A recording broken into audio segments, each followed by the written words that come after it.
1955 et la conférence de Bandung comme point de départ de la politique chinoise en Afrique et plus largement au sein du tiers-monde, il est aisé de prendre 2015 après la création de la New Development Bank des BRICS pour clore momentanément, du moins, ces 6 décennies des relations sud-sud et chino-africaines plus précisément. Cette mise en perspective historique, économique et géopolitique tend à recontextualiser les principaux faits ayant structuré le partenariat global Chine-Afrique. Malgré la visite de plusieurs chefs d'État et leaders politiques africains en Chine populaire avant 1955, cette dernière n'officialise réellement sa position politique étrangère au Sud qu'au terme de cette conférence réunissant le tiers-monde et organisée chez Sukarno en Indonésie. Dès lors, des grands-messes, des noms d'alliés mettent donc en exergue les rivalités entre la Chine de Mao, l'Inde de Nehru et l'URSS de post-Staline. Mais il aurait fallu attendre quelques décennies pour voir comment la Chine populaire tente de se positionner en Afrique. Pourquoi donc la Chine a-t-elle réellement besoin de l'Afrique? Que comprendre donc de la nouvelle architecture économique et politique qui se dessine dans un partenariat Chine-Afrique? Aux antipodes d'ailleurs de la Chine, c'est hisse le grand rival japonais, dont les appétits pour le continent africain ne sont plus en doute. Et il faut donc attendre la moitié du XXe siècle pour que le Japon et l'Afrique tissent des liens lyriques. Les relations entre l'Afrique et le Japon sont donc surtout connues pour leur nature économique, diplomatique et politique, pilotée par le gouvernement japonais. Merci, le versant culturel des relations nippo-africaines est pris en charge par des services des ambassades installées dans des pays africains. Il existe aussi d'autres voies moins connues, non institutionnelles, que la culture japonaise emprunte pour se diffuser et même participer à des syncrétismes. C'est le cas par exemple des mouvements religieux japonais portés jusqu'en Afrique. Ainsi, par cette conférence internationale pour le développement de l'Afrique, le Japon marque peu à peu sa présence non négligeable sur le continent africain, bien que ne luttant pas à armes égales avec Pékin. Comment comprendre que l'Afrique est donc devenue le chouchou de ces puissances asiatiques? Que recherche-t-elle face à cet intérêt avoué par la Chine et le Japon vis-à-vis de l'Afrique? Comment tirer profit de la rivalité naissante de ces géants transportés sur le sol africain? En d'autres termes, le continent noir n'a-t-il donc pas une occasion idoine de tirer son épingle du jeu savamment orchestré sur son territoire? Toutes ces questions et bien d'autres nous intéressent d'ailleurs ce matin dans le cadre de ce débat hebdomadaire. Bienvenue à tous et à toutes, bienvenue à la palabre intellectuelle, bienvenue donc au débat.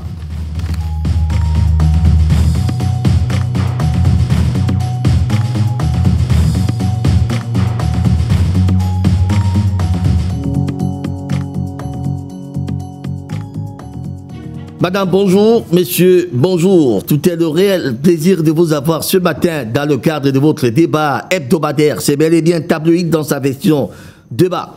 La thématique de ce jour nous intéresse, vous intéresse également. Nous parlons des relations internationales liées à la géopolitique.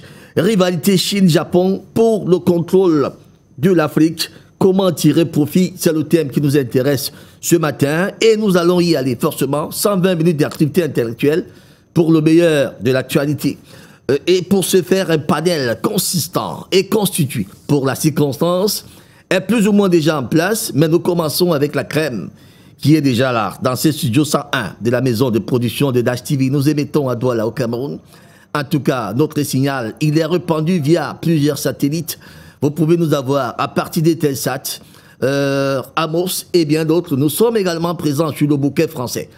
Canal Sat, horizon à la chaîne numéro 5 ou 516. Vous pouvez nous avoir via StarTime à la chaîne numéro 792. Nos réseaux sociaux sont également bel et bien en place sous la houlette de la jeune Stéphanie qui gère d'ailleurs la plateforme digitale. Madame, messieurs, merci de nous rejoindre dans ce matin. En tout cas, ils sont là et nous commençons forcément par le plus jeune, le nouveau, qui nous rejoint ce matin.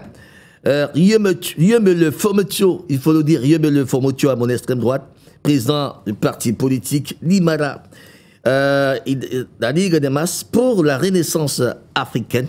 Et il est également historien. Bonjour, monsieur Yemele. Bonjour Raoul, bonjour à tous les téléspectateurs. Bonjour président Bandakani. C'est un plaisir pour moi de me retrouver sur ce panel également, un si grand panel. J'espère que vous n'avez pas peur de parler. Parlez comme un homme qui n'a pas peur. Ne vous en faites pas, la parole va venir avec le temps. Mais c'est un honneur, c'est un plaisir d'être ici une fois de plus. Merci de nous rejoindre d'ailleurs ce matin, ça fait très longtemps. Hein. Vous nous avez manqué... ça fait vraiment très longtemps. Et d'ailleurs, vous voyez, vous avez changé de look. On dirait qu'on vous appelle notable dans votre... ce sont des habillements parfois qui ont créé à la tradition. Et lorsqu'on voit des gens habillés comme ça, soit c'est des bonbons, soit c'est des notables dans leur village. C'est quand même des titres honorifiques assez salvateurs, n'est-ce pas? Je ne suis malheureusement ni l'un ni l'autre, mais je suis d'une branche qu'on appelle la branche Kamite, ceux qui sont pour le retour aux sources, ceux qui sont pour la défense de la culture africaine. Je trouve très mal de porter les vestes et autres, alors qu'il y a les éléments de ma culture. Il y a l'habit en tissu paille que je peux améliorer, porter, et c'est assez présentable. Donc je préfère ma culture, je préfère exprimer ma culture. C'est pour cela que vous m'avez également présenté comme Yemele Fomotio. J'ai 2 prénoms et depuis j'ai décidé que ces prénoms je ne les utilise plus puisque eux, les Européens, ne peuvent pas utiliser mon nom. Et pourquoi je vais utiliser le leur? Donc je m'appelle désormais Yemele Fomotio. J'ai fait abstraction de mes 2 prénoms occidentaux. Et avec le temps, je vais engager la procédure pour retirer ces 2 noms et rester avec mes noms africains. Très bien. C'est très intéressant ça. On a connu un certain Mobutu Joseph qui est devenu Mobutu Sese Seko Kokumbendo Ouagabanga. Ça veut dire qu'il a chassé ce nom colonial. J'espère que vous êtes dans la même lignée. Ça fait beaucoup de plaisir. En tout cas, je chasserai mon Raoul Pepin d'ici bientôt. Ça, c'est une certitude. Merci beaucoup, Yemele Fomotio, de nous avoir rejoints ce matin dans ces studios. En tout cas, le sujet d'entrée, il est commun. Je préfère d'ailleurs présenter mon panel pour que nous puissions y entrer ensemble. Depuis la Guadeloupe, il est bel et bien en poste ce matin, depuis 4h30, là-bas en Guadeloupe. Il est bel et bien là. Notre aîné, docteur Irénée Gilnième. Je ne sais pas, je suis tellement content ce matin que je commence à me tromper même sur le nom de mes invités. J'espère que vous allez pouvoir m'excuser. Docteur Irénée Gilnième, docteur en linguistique anglaise, certifié d'anglais, DUT des finances, comptabilité, universitaire, auteur et entrepreneur panafricaniste, membre de l'association guadeloupéenne Racine pour le lien du continent et ses diasporas. Docteur, bonjour.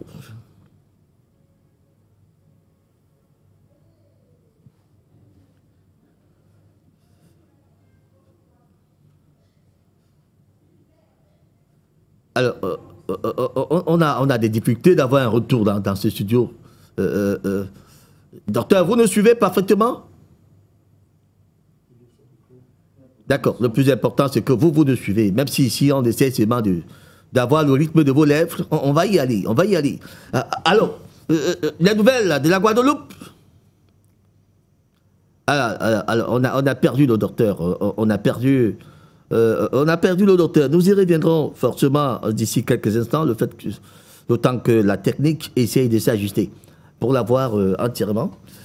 Alors, nous allons accueillir notre grand frère personnel, j'aime le dire, très assidu, toujours à l'heure. Et nous l'aimons comme ça, le président Bandakani, homme politique, président du nouveau mouvement populaire, panafricaniste dans l'âme, précurseur d'ailleurs des journées africaines du panafricanisme qui ont déjà vu 6 éditions en terre camerounaise. La 7e est d'ailleurs en préparation. Il faut rappeler que le président Bandakani est géostratège. Il nous rejoint ce matin, panafricaniste d'ailleurs dans l'âme. Président, bonjour. Président, et merci de répondre à notre convocation civile. Bonjour mon cher Pepin. Bonjour à mon co-panéliste de me tuer que je suis très content de retrouver ce matin. Ça faisait un bail qu'on ne s'est pas vu. Je salue le docteur Gilles Irénée Niem. Je suis très content, une fois de plus, de le retrouver. Et il est... Comment être indifférent à tous les sacrifices qu'il consent pour nous retrouver chaque vendredi. Donc je voudrais le saluer et transmettre à travers lui mes salutations à toute notre grande famille de l'autre côté, des fameuses Outre-mer, comme l'appellation coloniale et dégradante l'ont consacré. Donc je le salue particulièrement. Je salue les téléspectateurs, je vous salue vous-même, les techniciens. Et enfin, je dis merci à Judith qui s'est occupée de nos visages ce matin. Président Badakani, Judith et vous avez une histoire. Hein? C'est votre très chère petite sœur qui vous aime bien. Bien sûr. Et que vous aimez également. Mais voilà le problème. Ça, c'est de l'amour à l'africaine. Elle me rend très beau. Ça, c'est de l'amour à l'africaine, président Badakani. Merci de nous rejoindre. Vous nous avez manqué, vous aussi. Hein? C'est vrai, on comprend que la période est hautement électorale, si je voudrais le dire ainsi. Nous préparons cette élection présidentielle du 12 octobre prochain en tant qu'homme politique. Vous êtes certainement sollicité dans ces réunions d'entrée et de sortie. Mais hélas, vous trouvez quand même le temps de nous rejoindre sur ce plateau. Merci beaucoup, président Badakani. Il faudra peut-être rappeler à nos téléspectateurs que vous êtes dans cette aventure avec moi depuis que j'ai mis mes pieds ici à Dash TV. Oui. Et que avant Dash TV, nous étions déjà dans cette aventure il y a au moins 10 ans en arrière. Et ça nous fait plaisir. C'est ça qu'on appelle la marque de la fidélité. Président Badakani, permettez-moi de présenter le reste. Nous reviendrons tous ensemble. Sur le sujet.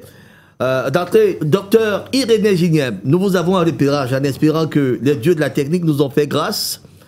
Vous êtes là ce matin. Bonjour.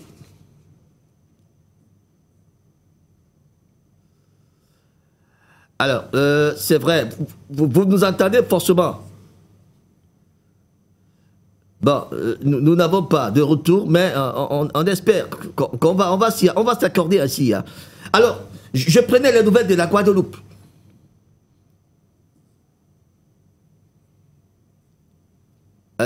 Il est parti. Alors là, nous n'avons pas un pasteur sur ce plateau pour prier pour nous, pour que ces choses-là se rétablissent le plus rapidement possible. En tout cas... Nous appelons vivement, de vive voix notre Dieu, le vrai Dieu, pour que cela se rétablisse le plus rapidement possible. Alors, nous allons accueillir notre invité d'honneur, qui nous a encore fait honneur ce matin d'être là, malgré ses multiples préoccupations d'ailleurs. Ce n'est pas aisé d'avoir des fonctions de ce type et trouver 2 heures de temps quelque part à éclairer la lanterne de nos téléspectateurs. Ça marque, c'est une marque de respect et d'amour vis-à-vis de notre programme et nous en sommes d'ailleurs ravis. Notre invité d'honneur ce matin, Simon-Pierre Ongbambida, il faut le rappeler, diplomate, ministre plénipotentiaire, chef du bureau des relations extérieures à Douala, spécialiste d'ailleurs des questions internationales. Il est avec nous ce matin. Monsieur le ministre, bonjour. Bonjour Raoul, c'est un plaisir pour moi de revenir, même comme je ne suis pas très en forme. Vraiment, je suis venu parce que c'est vous et que... J'apprécie l'émission, c'est pour les téléspectateurs. Vous voyez, ma voix n'est pas comme d'habitude. Je suis terrassé par une grippe depuis à peu près 1 semaine. J'essaie de me soigner, mais bon, ça commence à aller. Jusqu'à il y a 2 jours, ce n'était pas ça, mais bon. Mais ça commence à aller, donc vraiment, merci une fois de plus de m'avoir invité. Je voudrais saluer tous les téléspectateurs de cette émission, toute l'équipe technique. Je joins ma voix à celle du président Badakani pour remercier... la maquilleuse qui prend bien soin de nous, parce que c'est encore elle qui a fait que ma face soit relevée ce matin. Donc, je la remercie. Donc, vraiment, c'est un plaisir partagé d'être là avec vous sur toute cette période. Vous êtes passé par Judith aussi? Oui, tout à l'heure, avant de venir ici. C'est un passage obligé. Donc, voilà pourquoi il faut la saluer pour ce qu'elle fait. Tout à fait, monsieur le ministre. Monsieur le ministre, je voudrais vous féliciter de cette distinction que vous avez eue d'ailleurs du réseau des journalistes panafricains qui vous a rendu visite en vous donnant une distinction de marque pour le travail que vous menez au quotidien. Ça nous fait plaisir que ceux qui participent d'ailleurs à nos émissions des débats sur ce plateau sont reconnus et ont des distinctions dans ce qu'ils font comme métier. Nous aussi, je peux penser que c'est aussi ma distinction à moi. Je crois parce que c'est le réseau des journalistes de la CEMAC qui m'a rendu cette visite. J'étais très surpris d'ailleurs de cette distinction parce que je ne savais pas que tous ces gens-là me suivaient. Donc ils ont dit beaucoup de choses intéressantes, ce qui m'encourage dans mes efforts. Et donc d'être remarqué, surtout qu'ils m'ont dit que des gens plus puissants que moi, tout à fait, avant ont eu ce prix, cette distinction. Donc raison de plus pour m'en réjouir. Donc c'est bien, ça nous oblige à continuer à faire ce que nous faisons, à bien le faire dans l'intérêt du pays et de nos concitoyens. Donc je crois que c'est juste une invite à maintenir le cap et à davantage mieux produire. Très bien. Voilà, c'est ce que je comprends. En tout cas, nous promettons à nos téléspectateurs que nous leur montrerons prochainement des images. Nous avons quelques photos de ce qui a dû se passer là-bas, lorsque vous étiez en train d'obtenir d'ailleurs ce prix. Cela nous a juste échappé ce matin, mais nous allons nous racheter très prochainement, monsieur le ministre. D'accord, sans problème. Vous avez ma parole. D'ailleurs, vous êtes un homme de parole. Moi, j'en suis également. Donc, ne vous gênez pas. Cela va y arriver. Très bien. Président Badakani, Yomotio, Fomotio, monsieur le ministre, on va peut-être prendre ce sujet qui nous intéresse, le sujet d'entrée. Monsieur le ministre, vous gardez la parole. En espace de 5 jours, nous avons vu la même sous-région tenir 2 sommets. Certains même d'ailleurs parlé d'une espèce de cacophonie, je ne sais pas si l'expression appropriée. Le 7 septembre, c'était d'ailleurs la CEAC qui se retrouvait à Malabo pour parler des questions de sécurité et de réforme. Et le 11 septembre, c'était plutôt en République centrafricaine où la CEMAC s'est retrouvée pour parler des questions de monnaie et d'économie. Alors, peut-être même des questions d'intégration. On veut donc se demander, en espace de quelques jours, deux organisations de la même sous-région se dispatchent comme on a vu cela. Est-ce que ce n'est pas un aveu d'échec, monsieur le ministre, pour comprendre dans les tréfonds pourquoi la CEMAC et la CEAC ne parviennent pas à se jubiler? Non, c'est un processus qui est en cours. Hein. Vous savez, la rationalisation des CER est en cours. Et d'ailleurs, c'est le président Paul Biya qui est le président dédié à cette rationalisation qui a été demandée par l'Union africaine il y a une quinzaine d'années. Donc le processus est en cours. Mais je crois que ce qui s'est passé, c'est juste une question d'ajustement. Cette réunion de la CEAC était prévue déjà avant. Je crois qu'il y a certains chefs d'État, notamment celui du Gabon, qui avaient demandé le report de cette réunion. Je crois que c'est ce qui a amené les chefs d'État à se retrouver coup sur coup en l'espace d'une semaine à courir des deux côtés. Donc je crois que c'est juste une question d'agenda. Donc c'est pas, on ne peut pas parler d'aveu d'échec parce que c'est deux structures différentes mais qui sont appelées à en devenir une. Donc ce processus, il est lent, c'est vrai. On aurait dû aboutir depuis déjà quelques années. Mais ce sont les aléas de la vie, parce que c'est comme dans la vie humaine, la vie des institutions, elle est comme la vie des humains elle-même, avec des hauts et des bas. Et je crois que beaucoup d'intérêts étant en jeu, c'est pour cela que cette fusion, que nous appelons de tous nos voeux, et qui est en cours, et en très bonne voie d'ailleurs, va se faire pour que nous nous retrouvions au niveau de la sous-région Afrique centrale avec une seule organisation. Nous ne savons pas encore comment on va l'appeler, mais c'est un projet qui est là porté par le président Paul Biya lui-même avec ses pairs. Donc je me dis, la rationalisation, elle est utile pour que celle qui marche le mieux entre les deux organisations, je crois que c'est la CEMAC qui donne de meilleurs résultats par rapport à la CEAC.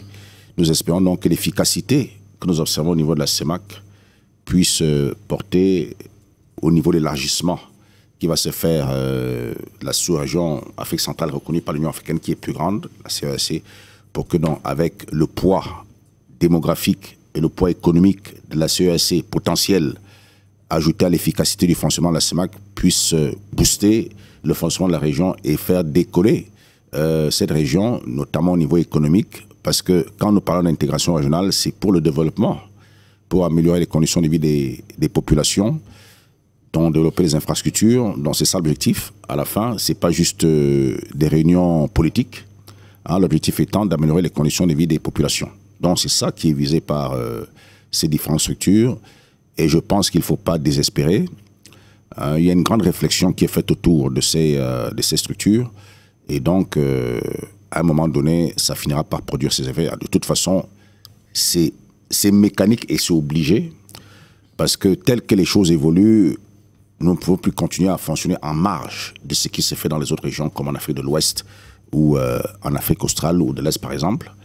Donc, je crois que forcément, l'Afrique centrale, qui est l'une des régions les plus riches du continent, va pouvoir trouver enfin ses marques et avancer. Alors, vous gardez toujours la parole. Peut-être avant d'aller sur le président Badakani, je veux comprendre encore la CEMAC. En quoi elle diffère de la CEAC? Est-ce que les problèmes traités par ces deux institutions ne sont pas les mêmes? Non, la CEMAC diffère de la CEAC d'abord en ce sens que les pays de la CEMAC ont une même monnaie, le franc CFA. Ils partagent cette monnaie, donc déjà c'est un gros atout, une différence par rapport aux autres pays de la CEAC qui n'ont pas qui ne partagent pas cette même monnaie. Et ces 6 pays qui sont tous frontaliers et qui fonctionnent depuis beaucoup plus longtemps. Au départ, vous savez que c'est une union douanière qui s'est transformée donc en cette CEMAC, donc qui est monétaire, comme on le dit. Donc, il y a quand même une petite différence, pour ne pas dire une grande différence, entre la CEAC et la CEMAC de ce point de vue-là. Donc, je pense que quand on a perçu les choses de ce point de vue, on comprend automatiquement les enjeux et les différences qu'il y a à parvenir à certains résultats. Donc, la CEMAC étant plus petite mais non reconnue par l'Union africaine, comme je disais tantôt, elle fonctionne mieux parce qu'elle a plus de résultats par rapport à la CEAC, donc elle est plus efficace, plus maniable. Et je crois que les États ont intérêt à ce que la CEMAC fonctionne bien parce que le nerf de la guerre, c'est l'argent. Quand vous avez une monnaie commune et que vous gérez, et c'est la monnaie qui gère les économies, et je pense donc que le sérieux qui est mis dans la gestion de cette CER montre effectivement que dans une structure plus grande, et je parlais d'expérience tantôt, c'est-à-dire que l'expérience et l'efficacité du fonctionnement de la CEMAC pourront aider au niveau d'une structure plus grande qui va regrouper dans tous les 11 États membres de la CEAC. Donc je crois que, vu comme cela, les choses peuvent avoir des perspectives intéressantes pour l'avenir. Très bien. Président Badakani, une réaction? Non, mais il n'y a pas... Les raisons évoquées par le ministre, que je voudrais féliciter pour son prix en passant,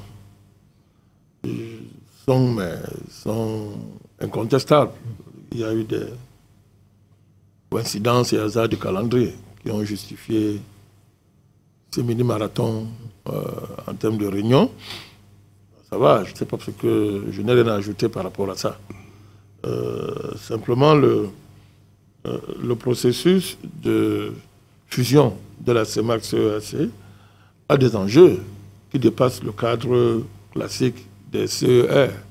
Si cher à M. le ministre, c'est l'Union africaine. Il y a des enjeux monétaires, parce que, évident, des pays qui n'ont pas la même monnaie vont se retrouver. Il faudra harmoniser tout ça. Tout à fait. C'est un enjeu majeur. Et on va voir finalement qu'est-ce qu'on va faire du franc CFA. Parce que différences monétaires, différences économiques au niveau du poids, au niveau des caractéristiques économiques, etc., des habitudes, il faut harmoniser tout ça. Et on ne fera pas l'économie enfin d'un vrai débat sur le sort du franc CFA, tout à fait, qui légalement ne devrait plus exister parce que je crois en 2020, en 2021, les accords ont pris fin. En termes, ont pris fin. Voilà, donc on est là de facto devant une continuité illégale de consentement, parlons comme ça, mais sur le plan de la légalité, cet accord-là, il est périmé depuis. Donc, ce débat-là, on va l'affronter enfin ouvertement. Tant mieux. Nous sommes très heureux d'avoir été en première ligne pour commencer à poser ça sur la table depuis très longtemps, parce qu'on voyait déjà la perspective de la fin des accords. Deuxièmement, on voyait très bien des évolutions au niveau du monde qui demandaient à ce que l'Afrique enfin prenne en charge les vrais débats qui engagent son sort. Donc, et nous suivons ça de très près. Cette fusion, c'est une bonne chose. Hein. C'est une bonne chose, par ton point de vue. C'est une bonne chose. On ne comprend pas pourquoi on doit maintenir deux organisations qui se chevauchent sur des compétences de temps en temps, l'eau, extrêmement lourde à coordonner, etc. Donc fusionner est une bonne chose parce que ça permet, comme je l'ai dit, de mettre enfin le vrai débat sur la table. Donc on espère qu'on va voir ce que ça va donner. La fusion est déjà actée, c'est-à-dire on a déjà adopté, on va fusionner. Maintenant il y a les modalités pratiques pour finir le chantier. L'Afrique attend ça avec beaucoup on attend ça avec beaucoup vraiment de confiance. On mise beaucoup sur ça, on verra ce que ça va donner. Voilà. On verra ce que ça va donner. Oui, on verra ce que ça va donner. Malgré le fait que certains mettent un peu en doute la volonté manifeste de ces hommes politiques de vouloir avancer, on a comme l'impression qu'on est dans une espèce de danse dont personne ne maîtrise. Comment cette danse va finir? Non, il y a des procès d'intention. C'est facile à faire quand on n'est pas aux affaires. Mais il y a les vraies contraintes, les vrais défis à affronter. J'ai parlé du défi monétaire. J'ai parlé du défi même de la prise en compte des évolutions géopolitiques mondiales. Dans un monde qui se multipolarise de plus en plus, il faut bien que l'Afrique se mette à la page. Comment concilier les attaches historiques? Je parle un peu comme le ministre. Comment concilier les attaches historiques qui ne sont plus en capacité de nous accompagner dans nos défis en termes de développement, en termes d'affirmation géopolitique, en termes d'affirmation politique. Comment concilier ça avec les nouvelles réalités du monde? Là, il faut que les élites africaines se mettent au niveau, il faut qu'elles bougent. Or, il y a beaucoup de conservatisme, il y a beaucoup d'atavisme, il y a beaucoup de mauvaises attitudes qu'on a intégrées. On est très lié à la France, on est très lié à l'Occident. On a de la peine à concevoir notre avenir sans ces attaches-là. C'est un fait. Mais il y a aussi la réalité que parmi les États, d'autres États sont avancés dans ce processus-là de prise en compte de la diversification géopolitique du monde, du moins de la fin de la domination occidentale. Il y a beaucoup de pays qui sont avancés dans cette prise de la prise en compte de ces réalités.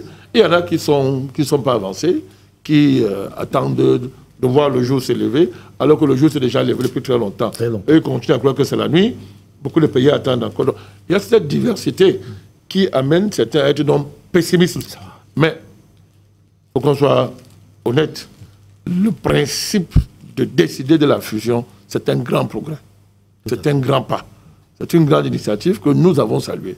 Fusionner la CEMAC et la CAC, pour moi, c'est une grande avancée. Parce qu'au moins, ça va poser... Le problème du franc CFA, enfin, va être abordé. Et je voulais rappeler que, à propos de cette question, lors d'une des dernières conférences de la CEMAC, avant cette qui vient de se tenir, l'avant-dernière, même avant-avant-dernière, la question avait été posée au chef d'État. Ils ont dit, nous sommes en train d'approfondir la réflexion à propos. Donc les tabous sautent. À leur niveau, ça saute. Et ça avance parce que c'est inéluctable. Tôt ou tard, il faudra bien aborder ça. Donc on est en train d'avancer. Très bien. On est en train d'avancer. Yémé Le Fomotio, sur la question, peut-être avant de parler des questions purement politiques, liées aux économies des différents blocs, des questions d'intégration semblent être d'ailleurs en bonne position. On se demande pourquoi partir du Gabon. Ça l'a gêné. Pour le Cameroun, on partit du Cameroun pour le Gabon, du Cameroun pour la Guinée équatoriale, on a des obstacles. Vous trouverez des policiers très nerveux qui vont vous demander un passeport avec un visa dessus. Parfois même quand ils sont très en colère, vous risquez de passer derrière une nuit blanche dans une cellule. Alors on s'interroge. Est-ce que c'était pas là des questions purement... ce ne sont pas là des questions sur lesquelles il faudra peut-être s'apaisantir davantage? C'est malheureusement la réalité en Afrique centrale et plus précisément dans la zone CEMAC. Dans la zone CEMAC, la libre circulation est dans les textes, mais dans la réalité, c'est toute une complication. On a établi le passeport CEMAC qui devait faciliter cela, mais dans la réalité, la mobilité entre les différents pays de la CEMAC, ça pose toujours problème. Ça pose problème pour plusieurs raisons, c'est-à-dire certains États estiment avoir assez de richesses, avoir atteint un certain niveau dans l'aisance, disons ça comme cela, et qu'ils estiment que d'autres arrivent dans leur pays pour prendre leurs emplois Donc, c'est ce qui crée généralement ce problème. Si on était presque au même niveau de développement, presque au même niveau d'amélioration des conditions de vie, ça aurait été plus facile. Donc, voilà l'une des barrières. Également, je reviens sur la question. Les avancées de jumelage CEMAC-CCAC, bien sûr, ça avance, mais je reste très pessimiste. Je reste pessimiste à plusieurs niveaux. Premier niveau, c'est au niveau de la France. La France a en quelque sorte une mainmise sur l'Afrique centrale à travers la CEMAC. Parce que les pays de la CEMAC sont les pays qui sont en quelque sorte sous son contrôle. À part la Guinée équatoriale, par exemple, les autres sont ses anciennes colonies, ou bien qui ont été sous sa domination. Alors, la question monétaire donc se pose en deuxième point. Si on veut faire ce jumelage, quel sera le sort de la BEAC? Quel sera le sort du franc CFA? Et cette question, tant que les réponses ne sont pas satisfaisantes au niveau de la France, et tant que la France contrôle les chefs d'État de la CEMAC, cette question aura toujours du mal à se résoudre. Donc, sur les textes, il y a des avancées, mais la réalité sera plus compliquée que ce que nous pouvons imaginer. Je reste pessimiste concernant ce jumelage. Et bon, concernant le fait qu'il y ait plusieurs sommets, chaque organisation a son organigramme, chaque organisation a sa manière de fonctionner. La CEMAC a ses principes, la CEMAC a son agenda, la CEAC a ses principes, la CEAC a son agenda, et les deux n'ont pas les mêmes organisations. Je prends par exemple le cas de la CEAC, qui a par exemple la force militaire, la force multinationale de l'Afrique centrale, la FOMAC, autant pour moi. Donc, chacun a ses structures, et il peut arriver que les deux structures, les deux sommets coïncident ou bien se retrouvent dans des sommets, dans des espaces assez réduits, sans que l'un ne change son agenda. Très bien. Merci à vous, Yebele Forbetur. Nous attendons peut-être encore avoir un repérage de docteur Irénée Gignem depuis la Guadeloupe. Nos équipes s'y attellent pour l'avoir. On l'a eu tout à l'heure, mais des petits soucis. On va accueillir le quatrième invité sur ce plateau. On va dire au cinquième pour l'ensemble du plateau, qui nous a rejoint il y a quelques minutes maintenant, Jonathan Baté-Nguéné. Il faut rappeler Jonathan Baté-Nguéné, panafricaniste, géostratège, analyste politique, nous rejoint ce matin. Jonathan, bonjour. Bonjour à tout le plateau. C'est un plaisir que d'être là devant vos millions de téléspectateurs. Vous nous rejoignez pour la toute première fois sur ce plateau, on va dire sur cette grande messe de tous les vendredis matin. C'est votre baptême du feu, on va le dire ainsi. C'est un plaisir. Merci de répondre à notre invitation. Jonathan Baté-Nguéné, que je connais d'ailleurs très bien, que les téléspectateurs, d'autres antennes connaissent aussi très bien. Alors Jonathan, nous parlons là de ce double sommet CEMAC, sommet CEAC. On voudrait s'interroger sur cette multiplicitude des sommaires pour la seule sous-région Afrique centrale. N'y a-t-il pas lieu de penser à une quelconque cacophonie, ou alors à se dire, voilà des gens qui veulent manger des biscuits, boire un peu de thé, et puis se séparer et s'en aller, sans toutefois prendre des véritables solutions, des résolutions qui font avancer l'Afrique? Non, il s'agit de dépasser l'ordre néocolonial qui avait été fixé au sortir des indépendances. Quand vous prenez le découpage de ce qu'on appelle la CEMAC, hormis le Cameroun, vous avez ce qu'on appelait l'Afrique équatoriale française. Donc l'Afrique constituée de la RCA, Tchad. C'est l'héritier même direct. Tout à fait. Donc c'était carrément l'Afrique équatoriale française plus le Cameroun. Maintenant, la CEAC, c'est une tentative de dépassement qui était un enjeu géopolitique pour les pays de la sous-région Afrique centrale, mais qui était partagé dans les deux géopolitiques, l'une française et puis l'une états-unienne. Vous avez la géopolitique de ce que les États-Unis appellent les Grands Lacs, ce que vous appelez le Burundi, tous ces pays qui sont à cheval entre deux autres organisations, parce que vous êtes encore peut-être dans la perception de la CEMAC. Même ces pays-là sont dans des contradictions terribles. Vous avez des pays qui sont dans la SADC et qui sont dans une autre organisation qui est le COMESA. Donc, vous avez ce chevauchement géopolitique qui est lisible dans les deux espaces. Vous avez une géopolitique qui était pensée à partir des cercles extérieurs.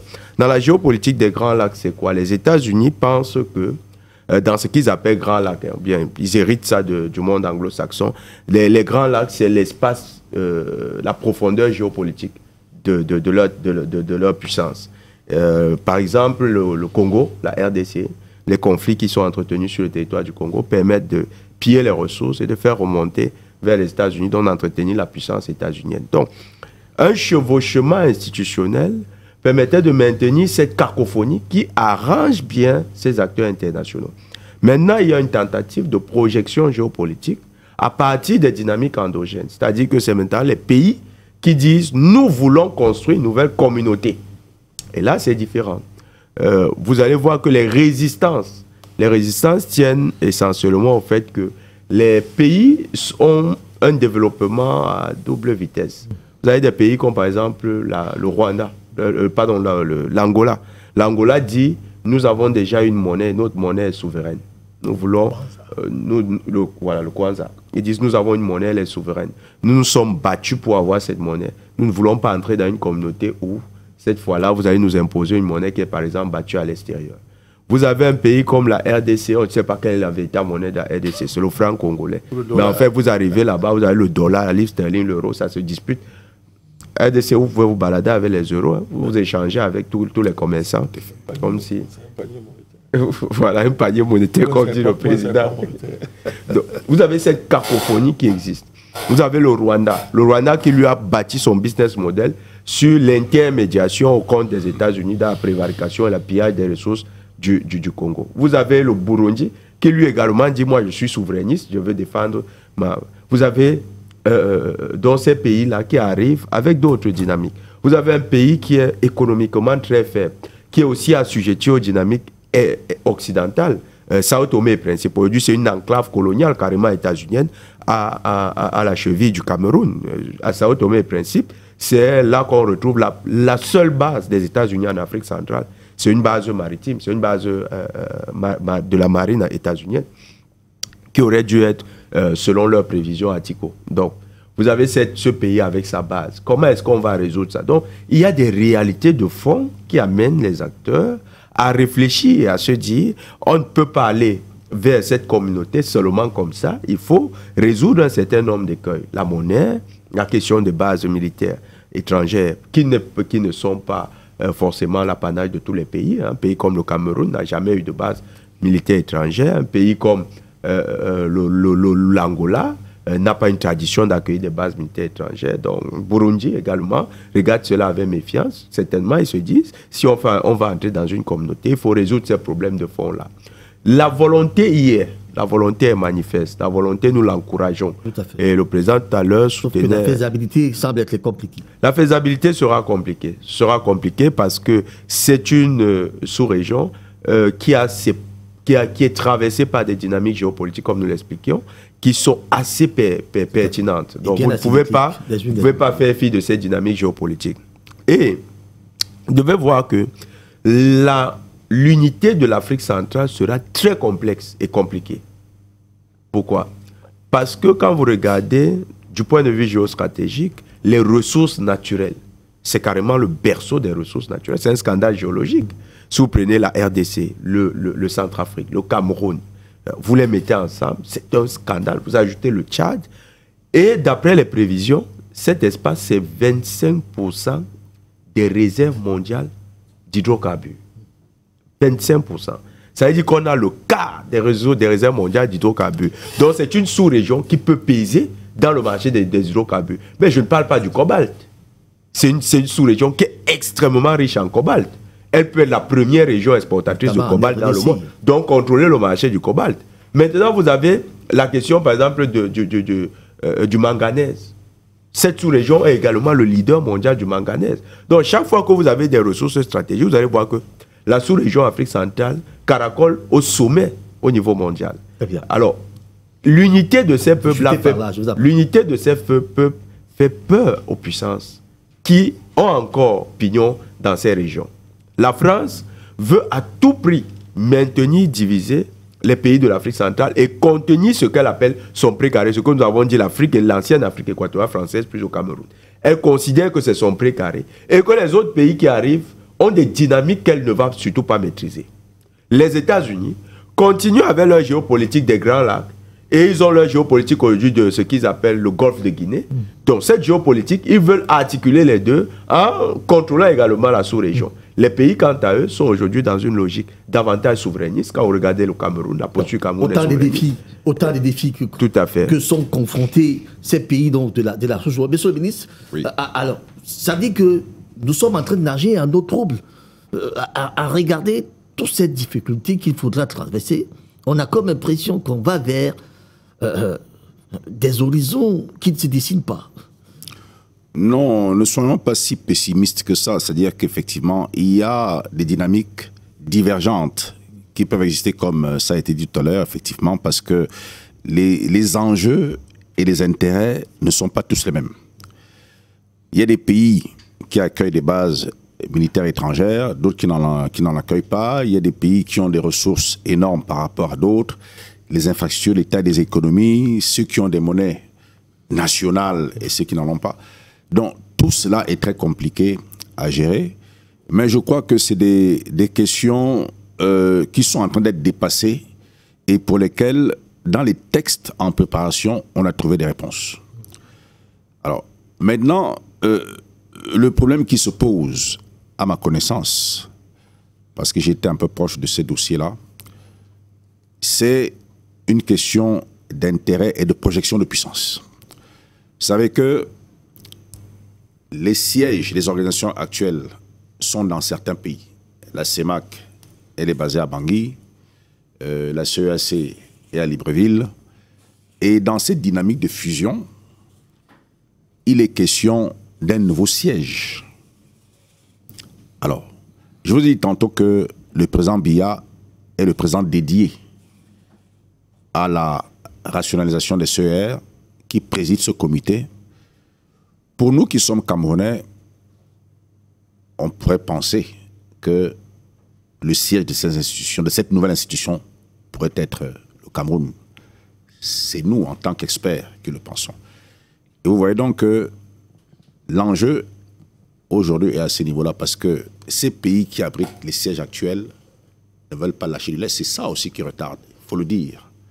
Hein, c'est-à-dire que de perdre cet avantage, c'est quand vous avez le siège, vous avez une certaine influence, un certain avantage. Donc, c'est des choses qu'il faut pouvoir concilier. Mais dans la conception même de la nouvelle structure, pour ne pas léser les uns les autres, il a été prévu des institutions. Nous sommes 11 États, c'est-à-dire tous les États de l'Afrique centrale. Il est prévu que dans chaque État, qu'il y ait le siège d'une institution spécialisée de la nouvelle organisation, pour que les pays qui n'auront pas le siège central ne se sentent pas exclus.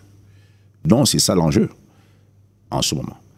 Mais les autres questions qui sont importantes, effectivement, elles vont trouver solution. Mais il faut réussir à convaincre certains pays qui résistent par rapport aux aspects que je venais d'évoquer que c'est un intérêt commun et que c'est ça qui va nous rendre plus forts et faire face à certaines contraintes que nous observons aujourd'hui.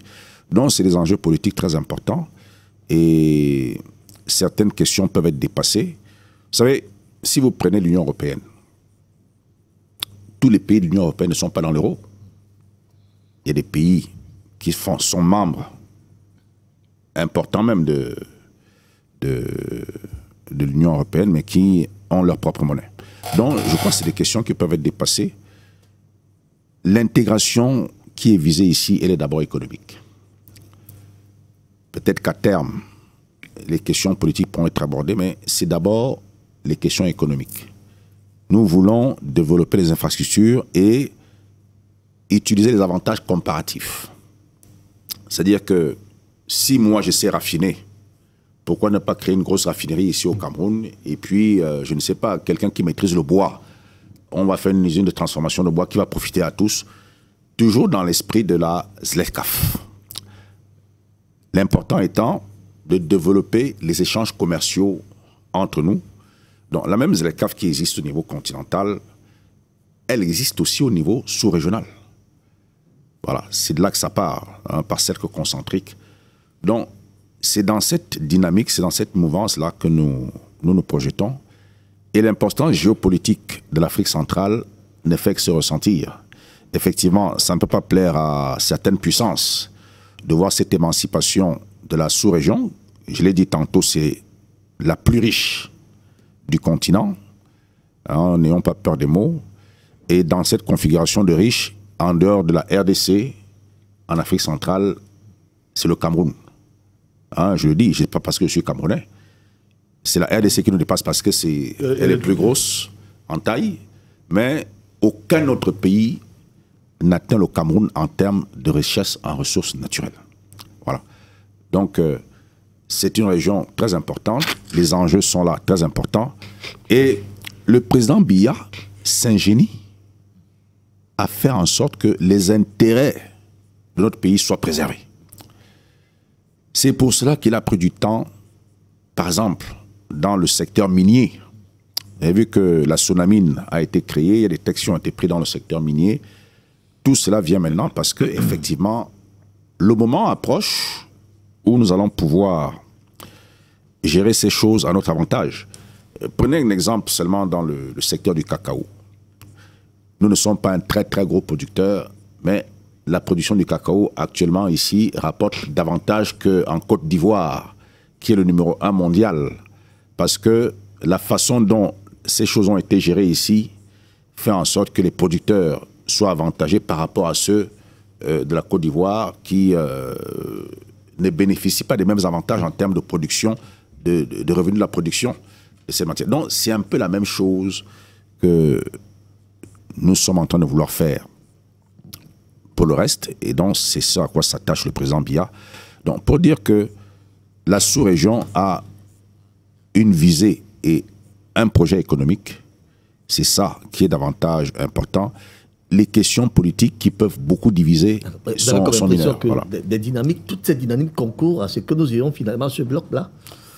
Oui, malgré les obstacles qui... Oui, malgré les obstacles, parce qu'il y a une réelle volonté politique. Il y a une réelle volonté politique des États. Ils ont compris que c'est l'union qui fait la force. Okay. Donc, tous les pays veulent arriver à ça, mais effectivement, après être passé par un certain nombre de compromis qui permettront que nous puissions avancer. Alors, président Badakani, je prendrai la parole en dernier. Giliem, docteur Irénée Giliem, nous l'avions déjà, en espérant que nous aurons cette fois-ci un retour approprié. Bonjour. Oh, c'est la fête, ça. Le problème persiste. Nous avons de la peine à l'entendre sur ce plateau. Mais est-ce que si nous avons la certitude que son son sort et que nos téléspectateurs parviennent à l'entendre, alors on peut y aller avec la permission de l'organisation. Est-ce que l'organisation nous permet d'y aller avec? Pas du tout. Donc c'est pas possible. Donc il faudrait aller ajuster. Nous y reviendrons. Président Badakani, vous demandez la parole tout à l'heure. Non, juste pour participer à l'enrichissement mutuel il y a au cœur de nos échanges. D'abord, je voudrais, à la suite du pessimisme raisonnable qui ressort des propos de notre ami Mathieu, je voudrais lui donner les raisons d'espérer. Ce sont des raisons concrètes.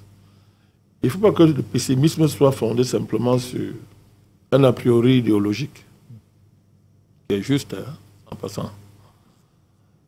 Mais sur des faits, il y a beaucoup d'avancées en Afrique centrale.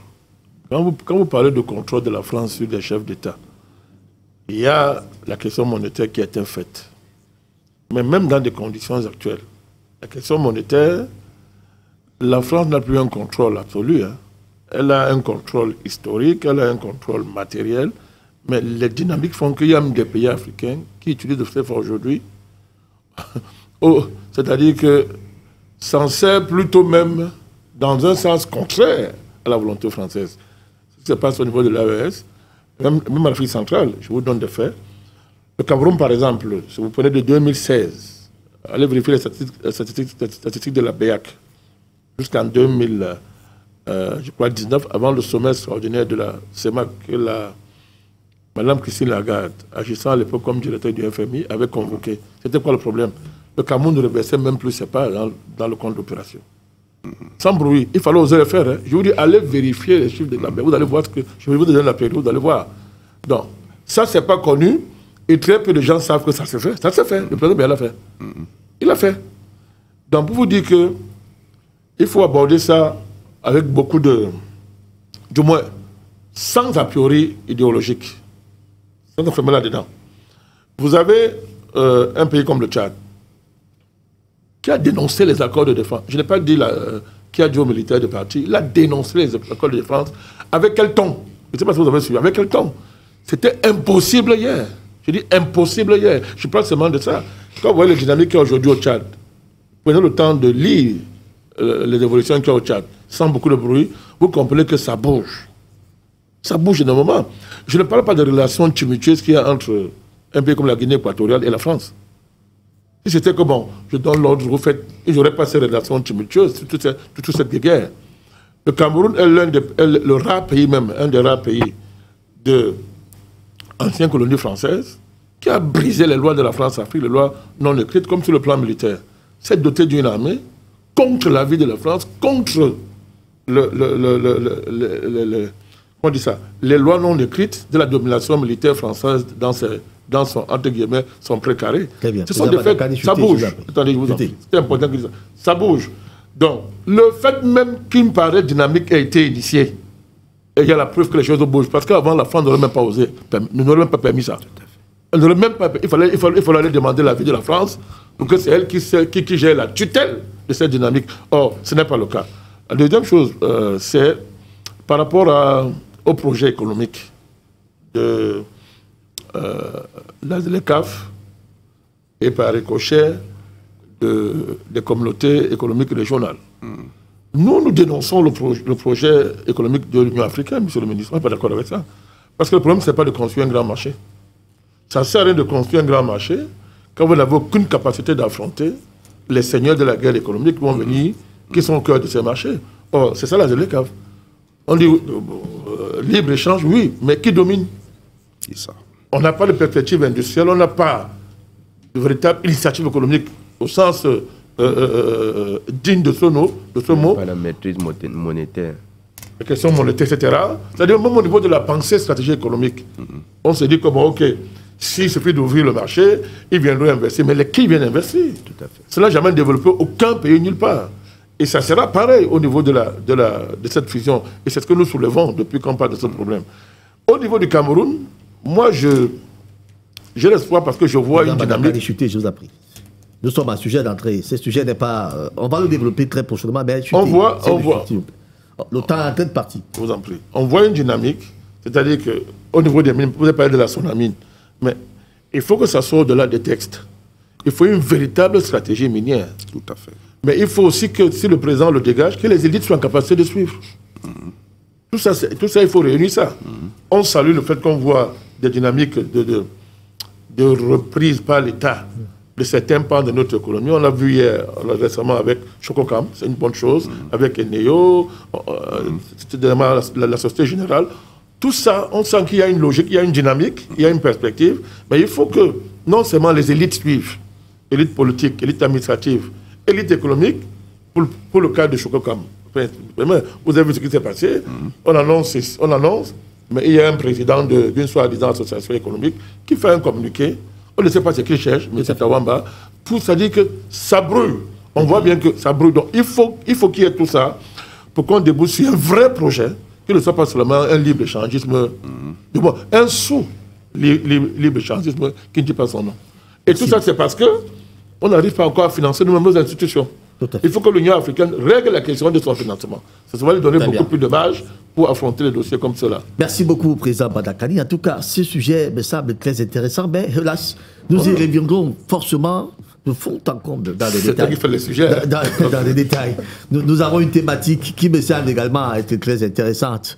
Ce matin, je voudrais qu'on aborde cette thématique. On va tout simplement constater que ce max EAC, il y a peut-être cette dynamique de construction du bloc, mais qui est confronté à certaines pesanteurs, liées peut-être aux facteurs endogènes et exogènes, qui font en sorte que la lourdeur que nous observons ce matin, enfin, que nous observons très souvent, peut soit faire capoter le projet, ou alors le faire retarder le plus longtemps possible, en tout cas la volonté politique qui y est, l'Afrique, il reste toujours en stand-by. Merci à vous. Monsieur le ministre, on entre avec vous sur la question qui nous intéresse ce matin. Nous parlons là de la rivalité Chine-Japon pour le contrôle de l'Afrique. Comment tirer profit? Dites-nous un peu, est-ce que sur le continent africain, on ressent que la Chine et le Japon sont en train de compétir? Disons que cette compétition n'est pas très visible. Aujourd'hui, le Japon essaie de rattraper son retard. Vous savez que la Chine est implantée sur le continent depuis de nombreuses années, depuis des décennies. Et elle agit, on voit les résultats de cette coopération très étroite, très fructueuse, qui est controversée parce que le modèle chinois fait d'opacité et aussi de surendettement pour les États. C'est vrai, il y a des infrastructures, mais de plus en plus, ça pose des problèmes. Alors, maintenant, le Japon qui a été soumis à une sorte de stagnation économique au niveau global pendant des années et qui en ressort, et avec la nouvelle donne internationale, compte tenu de la politique américaine sur les taxes douanières. Donc, le Japon se rend compte que l'Afrique est l'espace où les choses seront faites à l'avenir. C'est-à-dire l'espace économique, disons, vierge pour le monde entier. C'est-à-dire que chaque région du monde reconnaît l'intérêt, l'importance de venir en Afrique. Donc, le Japon qui a pris ce retard voudrait se rattraper. Et le 9e sommet de la TICAD qui s'est tenu à Yokohama à la fin du mois dernier en est la preuve. C'est-à-dire qu'aujourd'hui, les Japonais, ce qu'ils veulent, c'est de sortir un peu des sentiers battus où on parle beaucoup, on réfléchit, mais où ce n'est pas suivi d'actes concrets. Donc, cette fois-ci, ils voudraient du concret. On espère que ça va se faire parce que beaucoup de choses ont été dites. Et dans cette nouvelle coopération, ils veulent faire un peu, je crois qu'ils ont observé ce que les Chinois font sur le continent et ils veulent prendre le contre-pied de la Chine. C'est-à-dire que apporter des appuis avec un transfert de technologie, ce que ne font pas les Chinois forcément. Donc, c'est pour cela que à Yokohama, parmi les décisions, les résolutions qui ont été prises, c'est de former 300 000 jeunes à l'échelle continentale dans une douzaine de pays africains dans les domaines de l'intelligence artificielle appliquée à l'agriculture et dans d'autres secteurs, l'énergie et autres. Donc, pour que ce pays qui apporte des solutions innovantes, qu'est le Japon, que ça puisse non seulement profiter à eux-mêmes, mais aussi aux Africains. Et c'est pour cela qu'ils conçoivent ces systèmes d'intégration en passant par des pays comme l'Inde, des pays du Moyen-Orient, où ils sont déjà bien implantés, de créer cette structure économique d'intégration indo-pacifique qui pourrait donc contourner les routes de la soie. Parce qu'effectivement, les routes de la soie qui sont dominées et conçues par la Chine perturbent cette économie japonaise qui, comme nous le savons, c'est un pays vieillissant, un pays occidental, du moins qui est rangé dans le camp occidental. Et la commémoration du 80e anniversaire de la fin de la guerre mondiale en Chine, qui est une victoire sur le Japon, effectivement, donc, une fois de plus pour montrer la rupture entre le sud global porté par la Chine et le monde occidental qui est en train de s'éteindre doucement, du moins, que ces pays du sud global, quand on dit sud global, évidemment, on prend tous ces BRICS et puis d'autres pays qui commencent à avoir cette position dominante pour montrer que le modèle occidental n'est plus le même. Donc le Japon vient, ayant pris conscience de tous ces enjeux, ils se disent, on va passer à la vitesse supérieure, ne restons plus en retrait, impliquons-nous davantage, parce que jusque-là, on a été un peu timide, on a été un peu limité.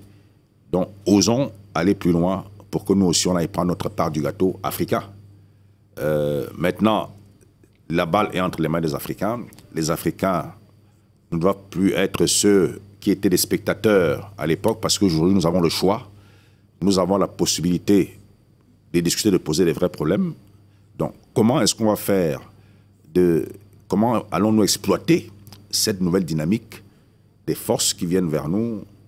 Donc, on n'est pas totalement démunis, même si, effectivement, il nous manque certaines infrastructures, il nous manque les moyens financiers, mais nous avons les moyens de négocier.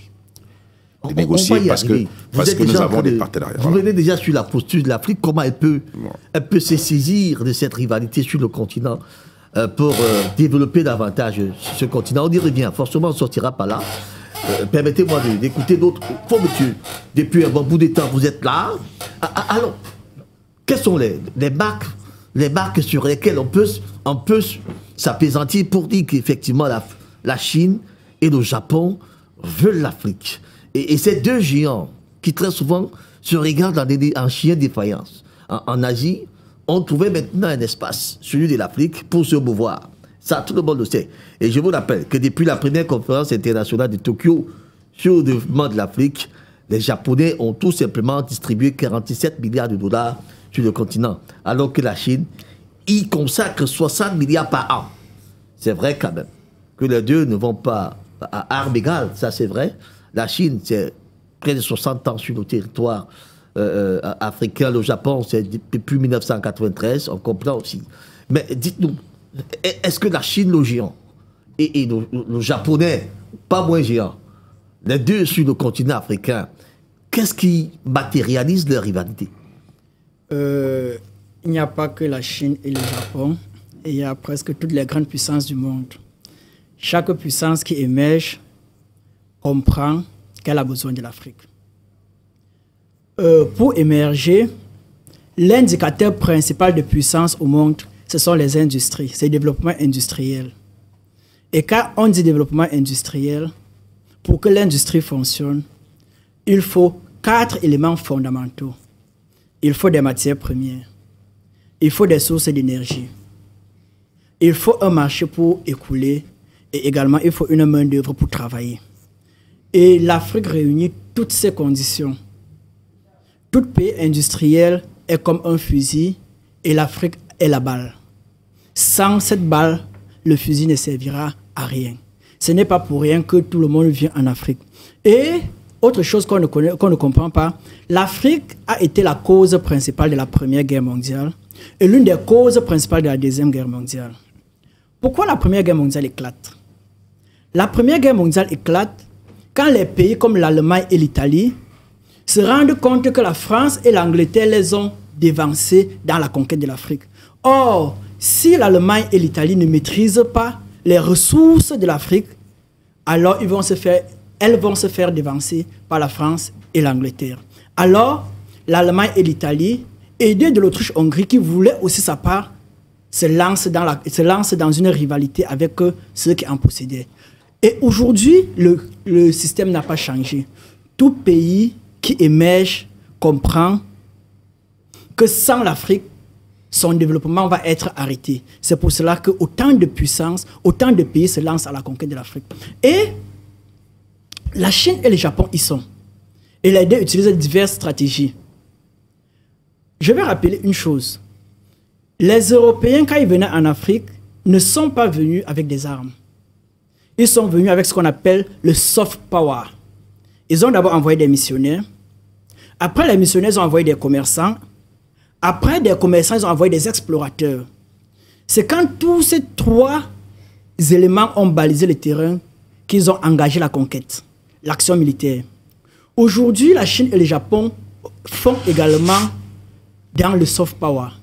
Ils comprennent que s'ils veulent mettre pied en Afrique, ils doivent flatter. Ils doivent venir pacifiquement. C'est pourquoi ils utilisent actuellement le soft power. Seulement, la Chine est déjà en train de passer au hard power. Parce que la Chine a déjà une base militaire en Afrique. La Chine a une base militaire à Djibouti. Le président Bandakani ne dira pas le contraire. La Chine a déjà une base militaire en Afrique. Donc la Chine est déjà en train d'avancer plus que le Japon dans ce sens. La Chine utilise quoi? La Chine utilise son argent. La Chine a de l'argent et la Chine utilise son argent. Et la Chine prête de l'argent aux pays africains. Les pays africains en ont besoin. La Chine utilise cet argent, prête de l'argent et utilise cet argent comme élément d'influence. La Chine utilise des médias. La Chine a beaucoup de médias en Afrique. Et d'ailleurs, parlant de médias, la Chine intervient déjà dans les films africains et dans les comédies. Actuellement, il y a un Chinois qui a épousé un Bafang qui joue la comédie et qu'on rit. Ce geste n'est pas anodin. Quand il joue la comédie avec nos comédiens, on rit, on s'habitue à la présence chinoise. La Chine est en train de nous habituer à sa présence. La Chine est en train d'acheter de vastes territoires en Afrique. Il n'y a pas un autre pays au monde qui est en train d'acheter de vastes territoires en Afrique comme la Chine. Et ces territoires, c'est parce que la Chine se rend compte que sans l'Afrique, elle ne pourra pas continuer. D'autant plus que la population mondiale est en train d'avancer. Les chiffres, les pronostics montrent que bientôt, on sera plusieurs dizaines de milliards d'habitants sur la Terre. Et pour que ces populations mangent, il va falloir des terres. Et l'Afrique actuellement a encore presque 60% de terres cultivables qui ne sont pas encore exploitées. Et ces terres, l'Afrique est le grenier du monde. L'Afrique est le seul actuellement qui est capable de nourrir toutes ces populations, toute cette progression du monde. C'est pourquoi aucune puissance qui émerge ne se passe de l'Afrique. L'Inde est en train d'arriver. L'Inde est en train d'arriver avec ses films. Depuis, on voit des films indiens, on rit, les chirés, on rit et autres. C'est dit que les rivalités entre la Chine et le Japon sur le territoire africain ont pour seule finalité prendre des ressources et aller se développer davantage. Exactement. C'est ce que vous voulez dire. C'est ce que vous voulez chuter? Oui, je vais chuter. Je vais chuter en disant les deux, la Chine et le Japon, sont à la défense de leurs intérêts. Ils ne sont pas en Afrique pour aider les Africains. La dette, on n'est pas en train de nous aider. Dans les relations internationales, il n'y a pas d'amis, il n'y a que les intérêts qui comptent. La Chine et le Japon sont en Afrique pour défendre leurs intérêts. Alors, vous parlez de la présence chinoise et japonaise en Afrique. Maintenant, je voudrais qu'on parle de la rivalité. En quoi cette rivalité est visible? Que fait la Chine? Comment réplique le Japon pour avoir le continent africain sous son contrôle? Jonathan Batenguene. Il faut noter qu'on a affaire, et tout à l'heure, le ministre a parlé de deux types de coopération qui sont différentes. Quand vous regardez l'histoire des Chinois, il y a d'abord une coopération idéologique avec les Africains. Le Parti communiste chinois a soutenu les mouvements d'indépendance. Et plus tard, certains gouvernements, le gouvernement chinois leur a apporté leur soutien par solidarité, parce qu'ils étaient des pays du Sud global. Et le Japon, lui, a eu une coopération appartenant à son bloc traditionnel.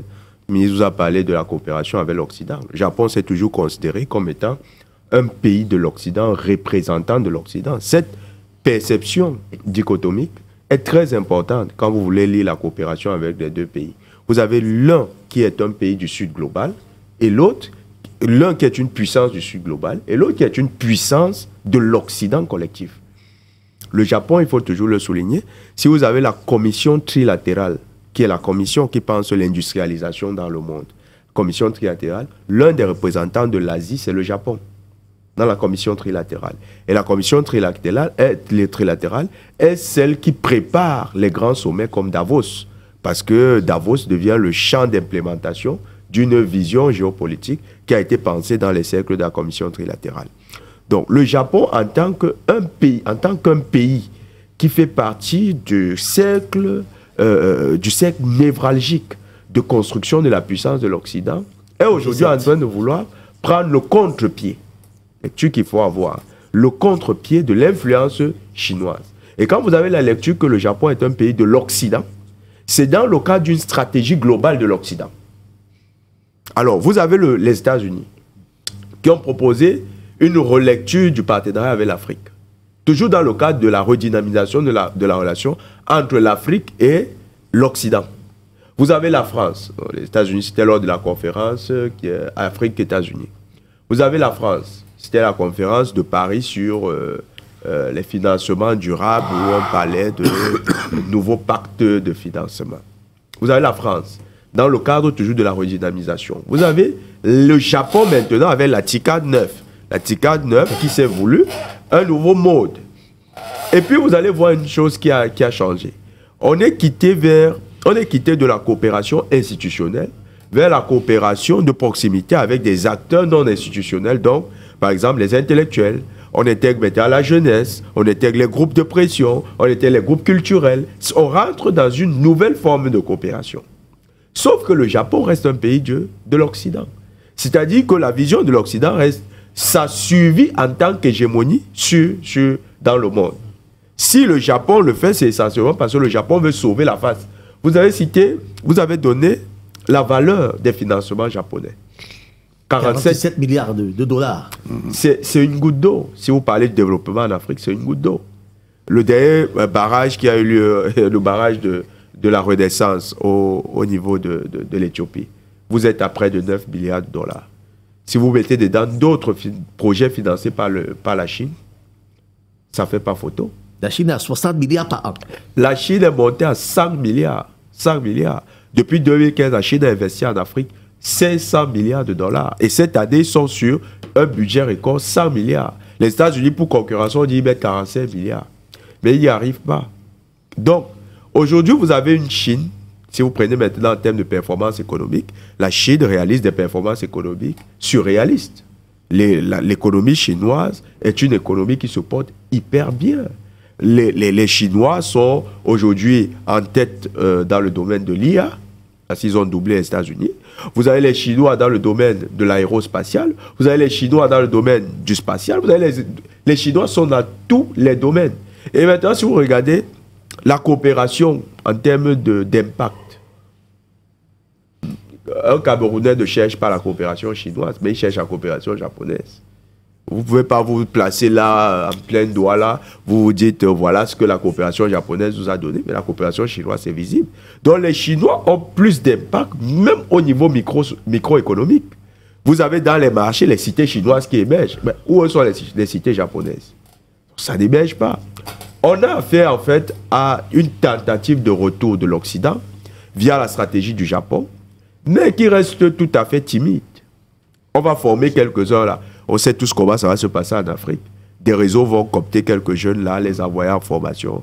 Après, ça sera même un réseau d'immigration, ça sera même plus la formation pour revenir. Donc, ce n'est pas des stratégies. Pensez sur les réalités véritables de nos pays, l'Occident pour ce qui le concerne, tandis que la Chine a compris que les Africains ont besoin de la réalité concrète. L'Africain veut un téléphone. Nous avons tous ces téléphones techno. Ils vous apportent le techno sur votre marché. Vous voulez une voiture électrique, les Chinois vous la fabriquent, ils vous la vendent à votre prix.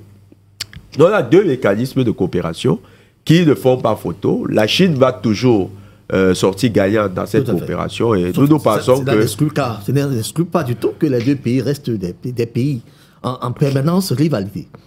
En rivalité, bon, le Japon a été doublé depuis. Côté, il n'y a plus véritable rivalité. C'est le champion de l'Occident aujourd'hui, les États-Unis, qui veulent concurrencer la Chine en Afrique. Et là même, il n'y arrive pas. Donc, pour nous, Africains, il y a quelque chose qu'on doit tirer. Est-ce que nous sommes les éternels convoités? On va y arriver.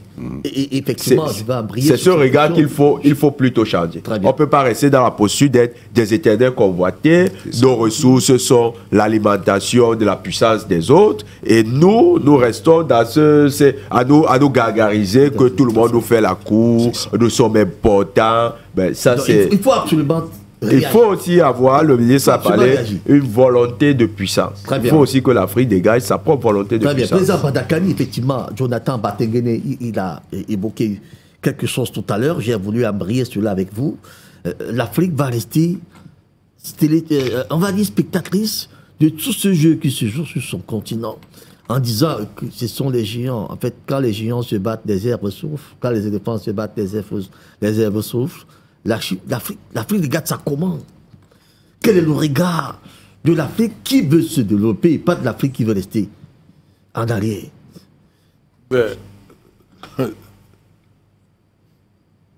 Vous savez, schématisons ça, imaginons ça, avec une belle femme qui est convoitée par plusieurs prétendants, mais qui elle-même ne sait pas où elle va.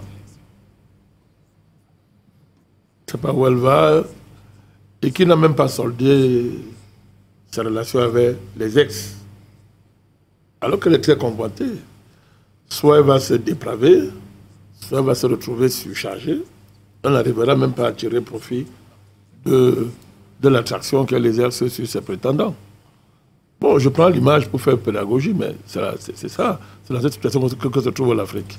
Parce qu'il faut bien voir, face à toutes ces convoitises que les uns et les autres ont si bien décrites, quel est l'état de l'Afrique? Elle est très bien. Sur le plan économique, elle est sous ajustement. Elle est sous ajustement. Regardez, quel est le pays africain qui n'est pas sous ajustement? Même les pays où on croit on a fait longtemps croire que bon, c'est des pays qui avaient une croissance soutenue et durable, etc. Mais quand on va gratter, là, ce sont des comptoirs qui disent pas le nom. Pour le reste, on est sous ajustement. Regardez le terre économique de l'Afrique subsaharienne. C'est-à-dire que c'est le FMI qui fait l'économie dans le pays. C'est le FMI. Bon, avec ça, même s'il y a diversification des partenariats, même s'il y a cette convoitise, vous êtes convoité alors que vous êtes déjà vous-même sous domination, sous colonisation du FMI. Donc, dans ces conditions, on n'a même pas la capacité de penser votre avenir, de vous projeter, de construire une dynamique d'émancipation nette et claire. C'est pour ça qu'il faut que les Africains soient très audacieux. Et une fois de plus, moi, j'interpelle les différentes élites du continent. On a tendance à réduire ça à nos dirigeants politiques, mais ce n'est pas vrai. Nos élites, les élites religieuses, les élites traditionnelles, intellectuelles, ce qu'on appelle société civile, est-ce qu'elles sont à la page? Est-ce qu'elles veulent même être à la page? C'est un vrai débat. Être convoité n'a jamais développé un pays dans le monde.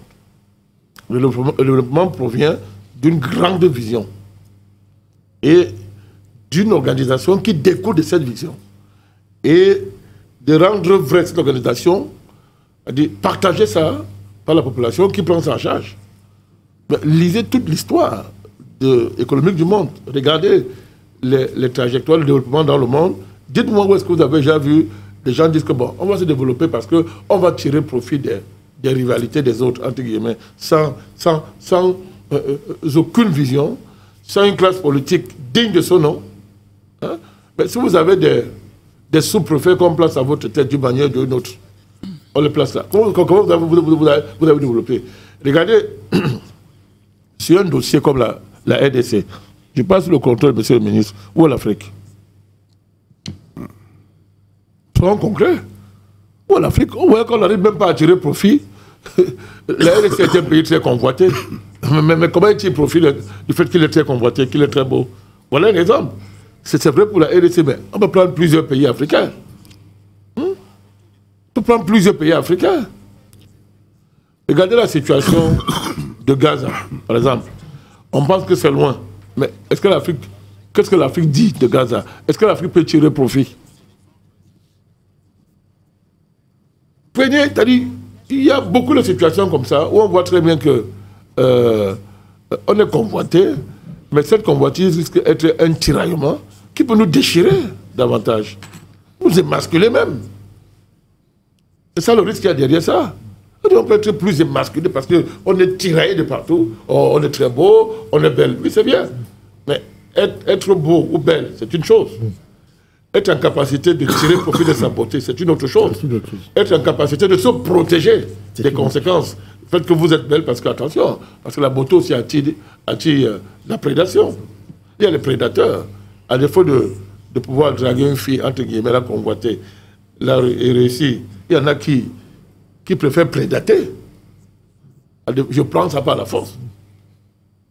Donc, c'est pour ça que nous, au niveau du panafricanisme, on est clair. Il faut que, au-delà du simple constat du fait que l'Afrique est convoitée, etc., il faut une stratégie, il faut un véritable projet géopolitique, il faut un véritable projet stratégique qui lève le continent de manière à ce qu'on ait un vrai projet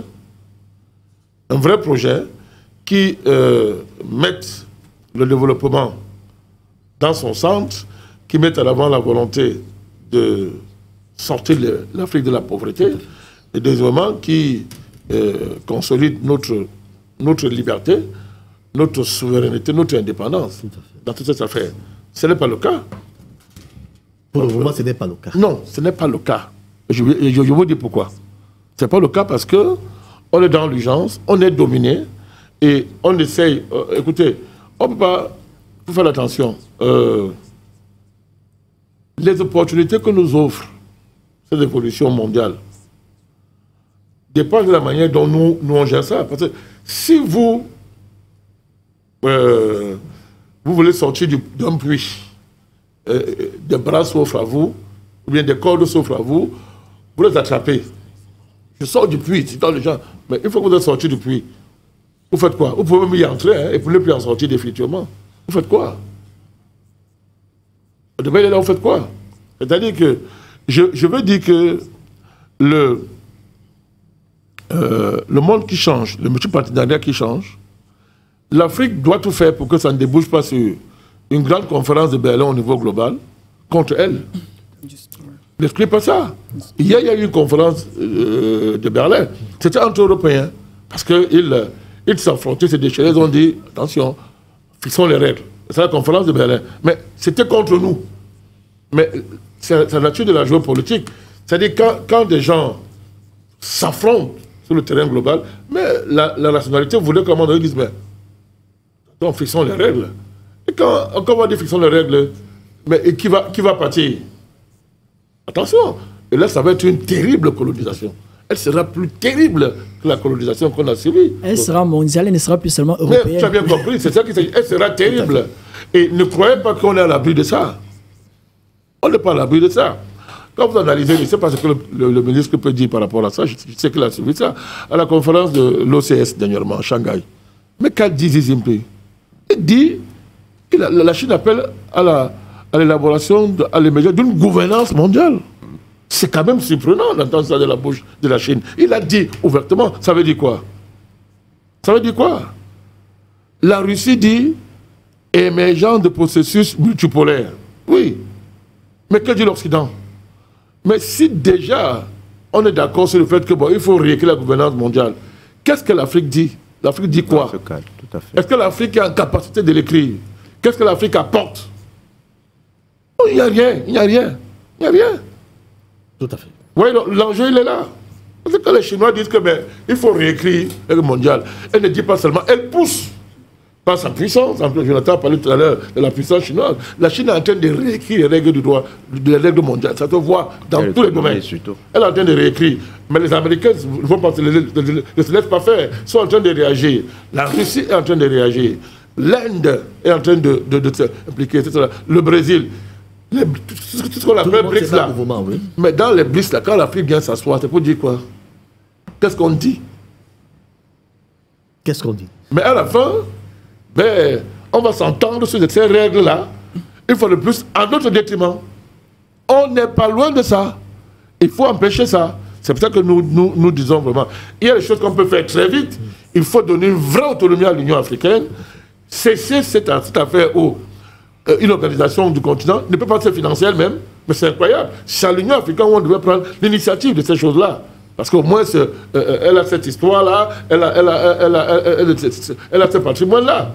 Mais rien n'est fait à ce niveau. Même au niveau sous-régional, etc. Est-ce que des initiatives sont prises dans le sens d'écrire ce projet, de s'assurer que quand tu as dans ces endroits, on est en train de réécrire les règles du monde du XXIe siècle, l'Afrique ne vienne pas seulement comme, excusez-moi, une bordelle qui vient dire que je suis belle, mais comme un acteur donc on ne peut pas décider du sort sans son avis. Donc on ne peut pas décider du sort du monde sans son avis. C'est de ça qu'il s'agit. Très bien. Alors, monsieur le ministre, on va y arriver. Monsieur le ministre, oui. L'Afrique a donc tout ce potentiel de ressources dont recherchent les Occidentaux. On a d'ailleurs essayé de détailler cela dans ce plateau. Et en gros, tout, comment se déploie cette Afrique pour tirer son épingle du jeu? L'Afrique va demeurer juste a dit que, effectivement, comme le président Badakani vient de le dire, je suis belle, j'ai tout ce que vous voulez, venez me faire la cour. Non, justement, c'est pour cela que quand on évoquait les cas de la CEMAC, de la CEAC tout à l'heure, on en revient encore à ça, l'intégration régionale. C'est-à-dire que le sort de l'Afrique passe par l'intégration. Ça veut dire que les structures régionales qui existent, on a évoqué l'Union africaine tout à l'heure, c'est ça qui va permettre à l'Afrique de parler d'une seule voix et d'être forte, en étant bien structurée, bien organisée. Mais ne désespérons pas beaucoup parce qu'effectivement, le problème du financement de l'Union africaine qui a été évoqué par le président Badakani, c'est vrai, c'est un problème sérieux, mais des solutions existent depuis longtemps. Ces solutions sont entre les mains des Africains. Le financement qui pourrait permettre à l'Union africaine d'être autonome est là. Tout a été prévu. Mais effectivement, il faut que ce soit appliqué. Alors, lorsque vous avez donc des pays qui résistent, qui empêchent qu'on atteigne cette solution parce qu'ils ont leur agenda particulier, et ce sont des pays africains qui ont des velléités de puissance, comme on observe ailleurs, et qui font que les dispositions qui sont prises pour permettre à l'Afrique d'être autonome sont un peu gênées parce que ces pays veulent jouer un rôle plus accru, non seulement au niveau du continent, mais à l'international, pour être, voilà, une projection à l'international pour indiquer leur puissance. Je vais les citer, hein, on ne va pas avoir qu'un incident diplomatique. Vous avez des pays comme l'Égypte, vous avez des pays comme l'Afrique du Sud, vous avez des pays comme l'Algérie, hein, pour ne citer que ceux-là, qui font qu'aujourd'hui, certaines initiatives qui sont prises au niveau du continent sont freinées parce que ces pays qui sont les puissances économiques africaines veulent imposer leur agenda. Donc, si on ne prenait par exemple que le financement de l'UA, qui, s'il était réellement appliqué, l'Union africaine n'aurait pas besoin de demander quoi que ce soit à qui que ce soit. La taxe de 0,2% à l'importation sur les importations éligibles hors Afrique que le Cameroun applique. Le Cameroun est un bon élève de l'Union africaine. Dès que cette décision a été prise en 2016, en 2017, le chef de l'État a ordonné, il y a un compte séquestre qui existe au niveau des finances où on prélève cette taxe qui permet à chaque pays de pouvoir financer sa quote-part sans souffrir à l'Union africaine. Mais vous avez, nous sommes 55 États membres, vous avez un peu plus de la moitié qui refusent à appliquer cette taxe. Nous sommes maintenant, et c'est grâce au Cameroun qu'on maintient cette taxe-là. Sinon, elle aurait déjà sauté. Nous, on a dit on ne peut pas accepter que les chefs d'État ont pris une décision et certains viennent la freiner. Donc, pour dire que ce qui est en train d'arriver, c'est entre nous. Nous avons des atouts, nous avons des capacités pour pouvoir négocier, pour que nous ne soyons pas que des spectateurs.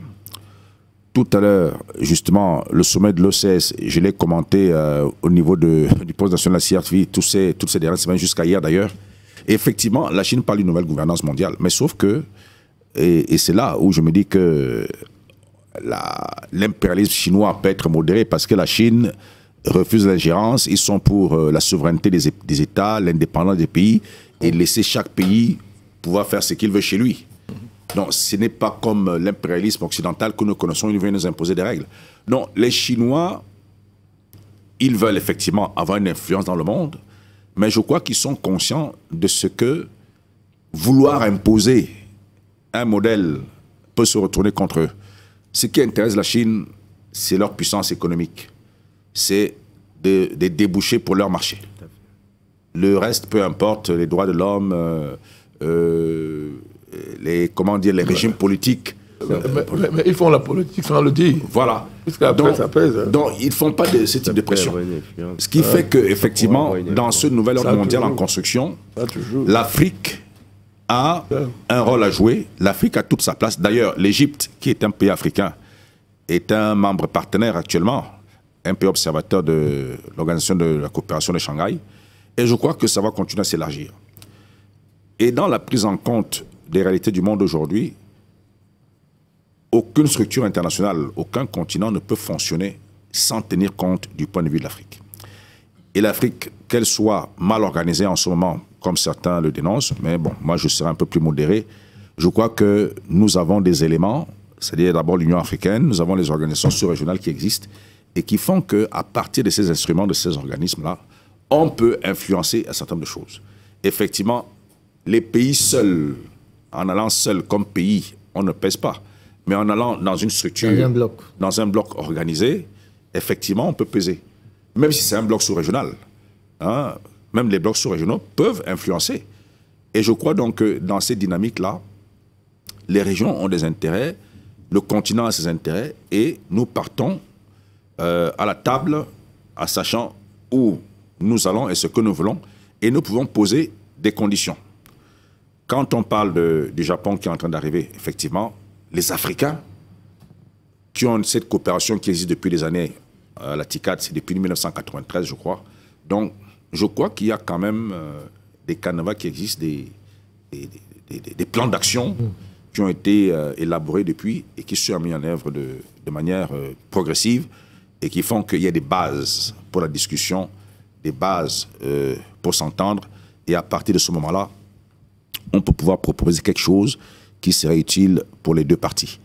Donc, je crois que les éléments sont là, les atouts sont là, et qu'on laisse le temps aux Africains de réfléchir sereinement et qu'on arrête de pleurnicher et de nous voir toujours en petit parce que nous avons aussi des envies de puissance. J'ai parlé de certains pays africains qui se voient très grands.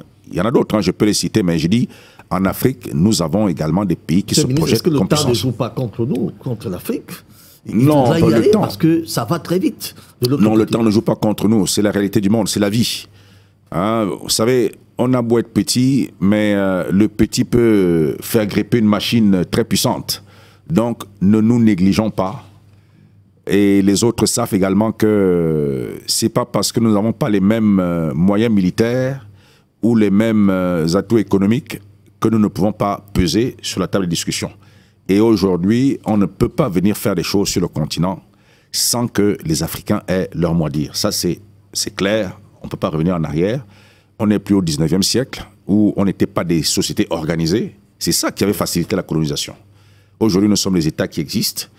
Et donc, on doit tenir compte. Et puis, il y a beaucoup de rivalités, beaucoup de divergences, des jeux d'intérêt qui font que tous ces pays dans le monde qui veulent profiter du continent ne peuvent pas tous s'entendre en même temps, le même jour, à la même heure contre nous.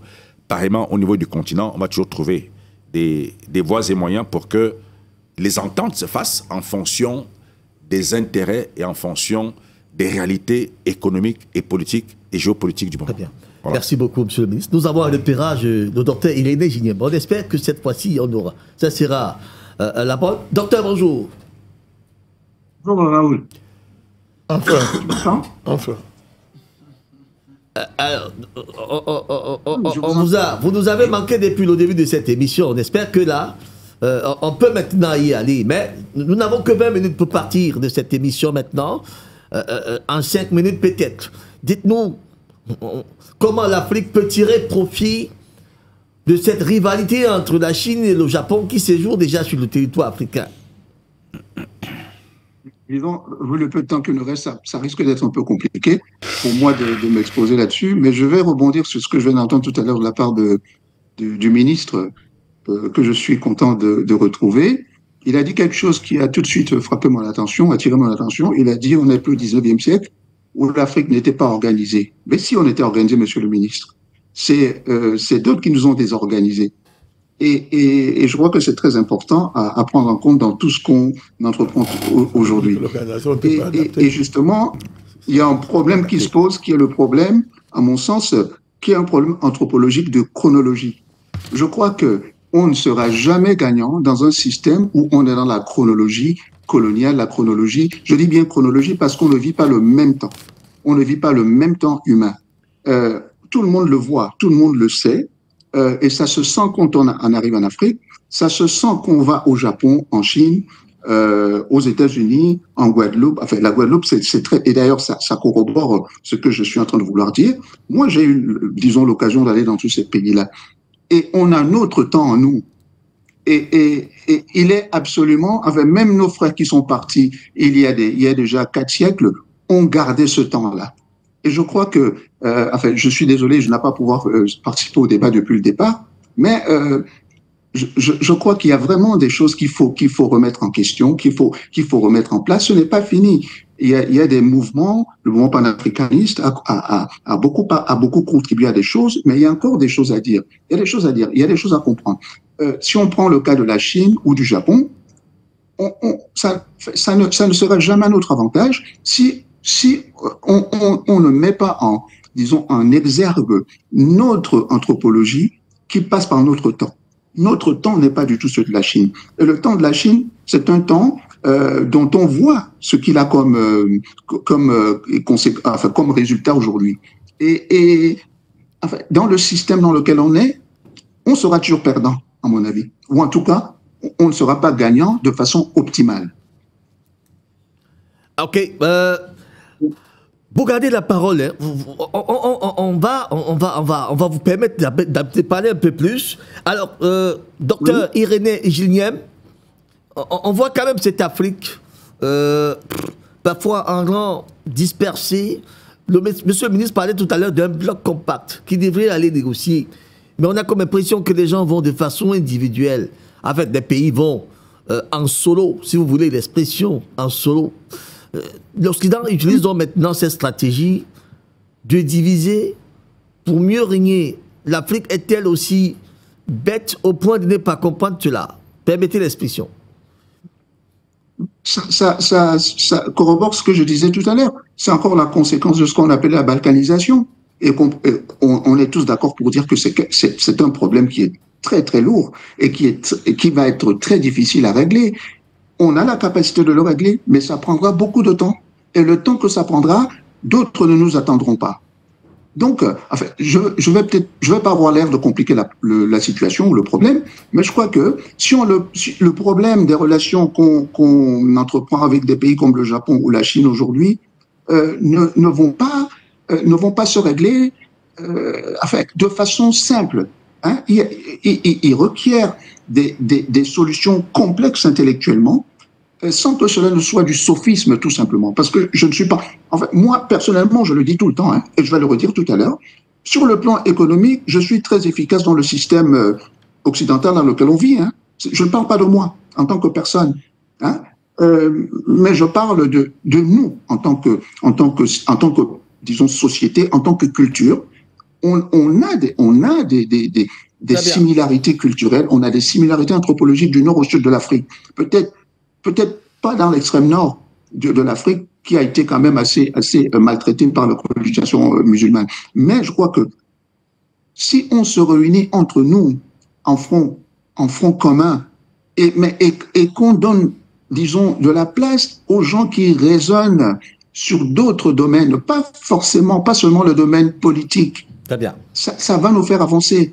J'ai l'impression qu'aujourd'hui, on a formé de ce qu'on appelle des intellectuels pour en fait leur retirer la place qu'ils devraient avoir dans la conception, dans la mise en place du modèle de société auquel on aspire. Alors, je ne sais pas si je m'exprime bien, mais voilà un peu ce que... En fait, il y a un fossé entre nos politiques et nos intellectuels. Certains de nos intellectuels, je ne parle pas de tous, il y a un fossé. D'abord, ils ne se voient pas, ils ne se rencontrent pas, enfin, publiquement du moins. Hein. On laisse les intellectuels dans leur coin, docteur, et les politiques font les choses, alors qu'on devrait travailler ensemble. Hein. Je ne dis pas ça parce que je commande quelque chose personnellement, c'est pas ça le problème. Hein. Beaucoup d'intellectuels sont même capables de, quand je dis intellectuel, je ne dis pas des gens diplômés, c'est pas ça. On peut être intellectuel sans être diplômé du tout. Hein. J'ai de cela un sens assez large. Je ne dis pas des gens universitaires, ni quoi que ce soit. Hein. Donc, je pense que ça va être compliqué. Et au bout du compte, on sera toujours les dindons de la farce. Très bien. Merci beaucoup. Docteur Irénée Gigneb, je me le formature en 3 minutes, je vous en prie.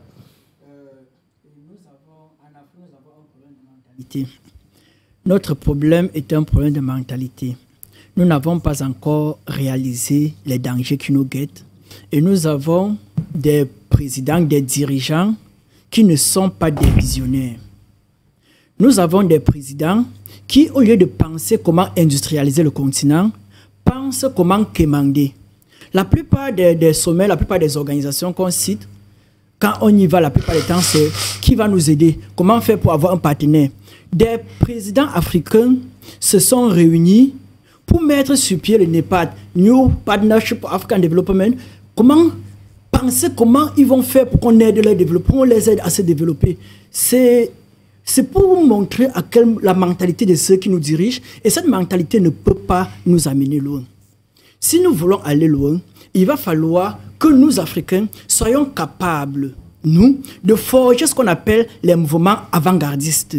Tous les grands pays qu'on cite aujourd'hui, la Chine a eu le Parti communiste chinois. La Chine ne sera pas ce qu'elle est aujourd'hui sans ce Parti communiste chinois qui a défini la politique globale de la Chine, la politique industrielle de la Chine, comment la Chine devait réagir au monde.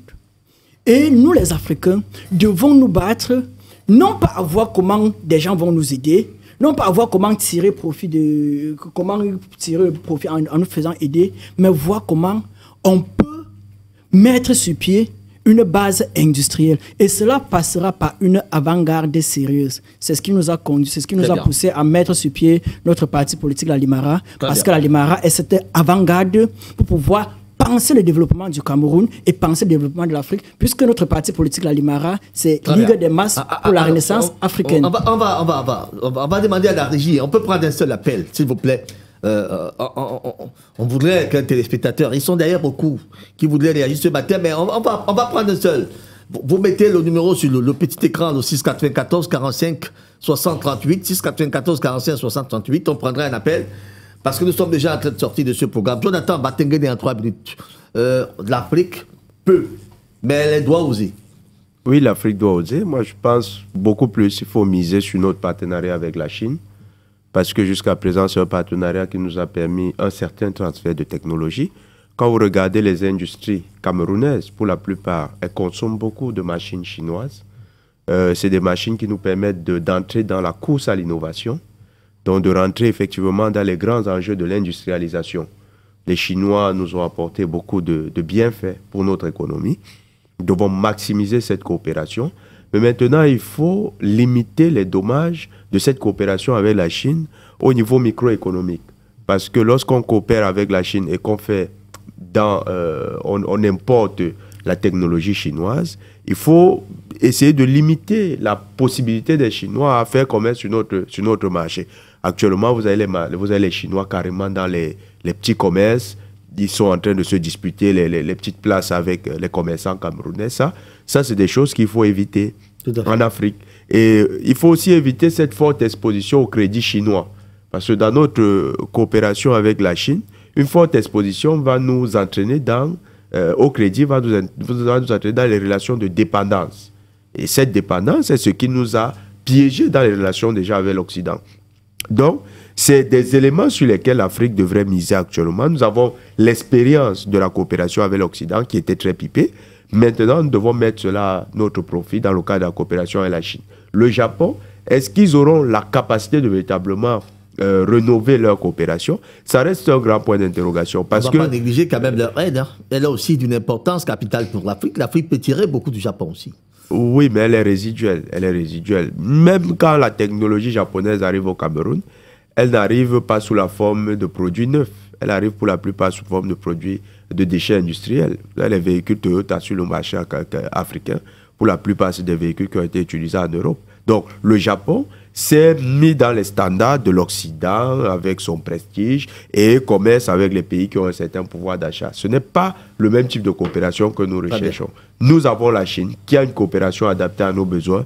Maximisons sur le transfert de technologies, captons ces ressources et construisons notre puissance autour. La Chine a toutes les technologies que nous recherchons. Utilisons-les pour notre développement. Président Badakani, aucune aide n'est de moins quand même pour le continent africain. Même le Japon peut être intéressant pour l'Afrique. Le débat n'est pas là.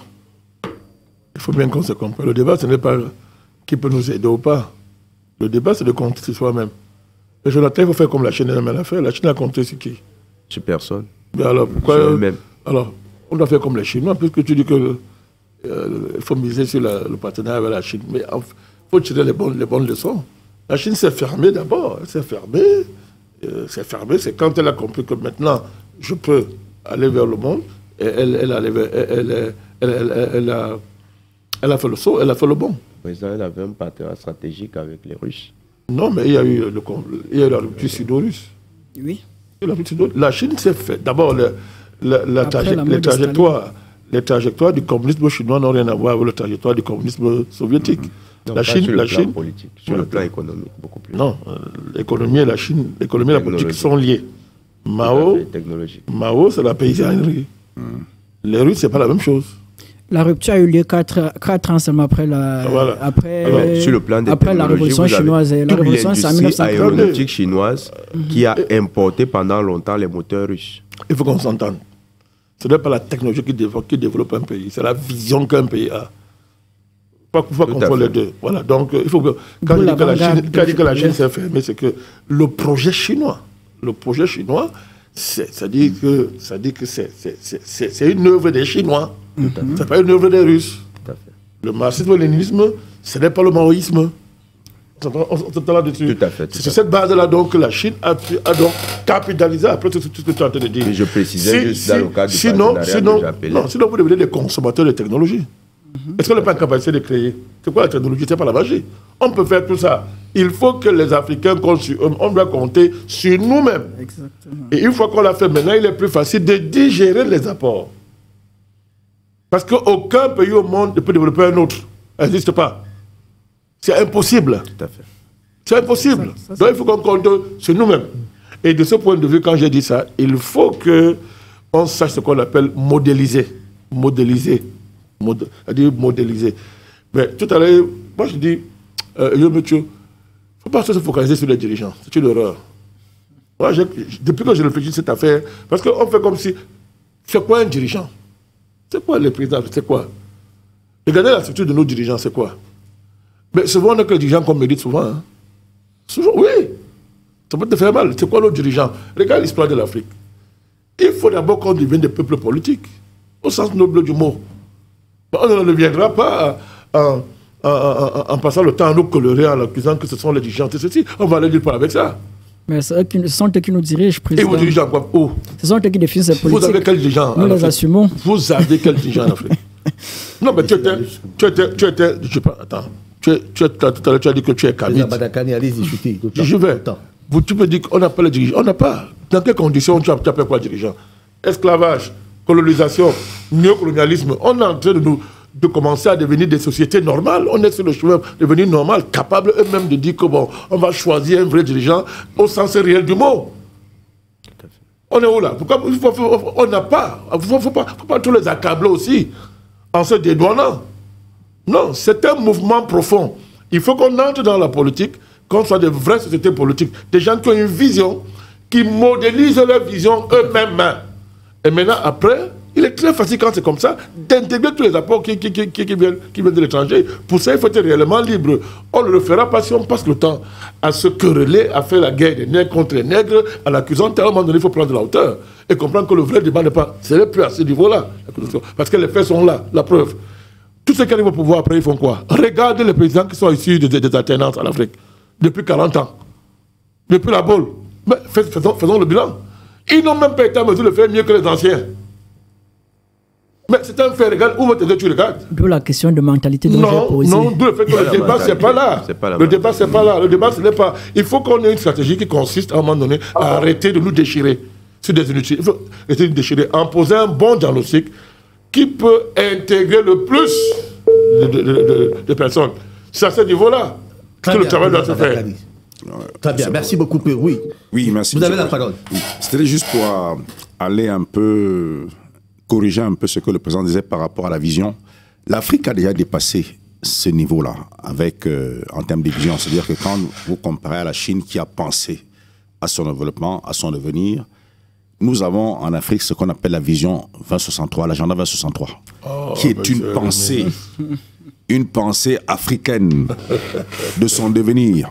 Parce que ce que les gens ignorent et oublient, c'est qu'au niveau de l'Union africaine, c'est vrai, ça ne marche peut-être pas très bien comme beaucoup le souhaitent, parce que chacun arrive avec sa vision et son orientation, mais il y a une pensée profonde qui est là et que nous devons quand même admettre.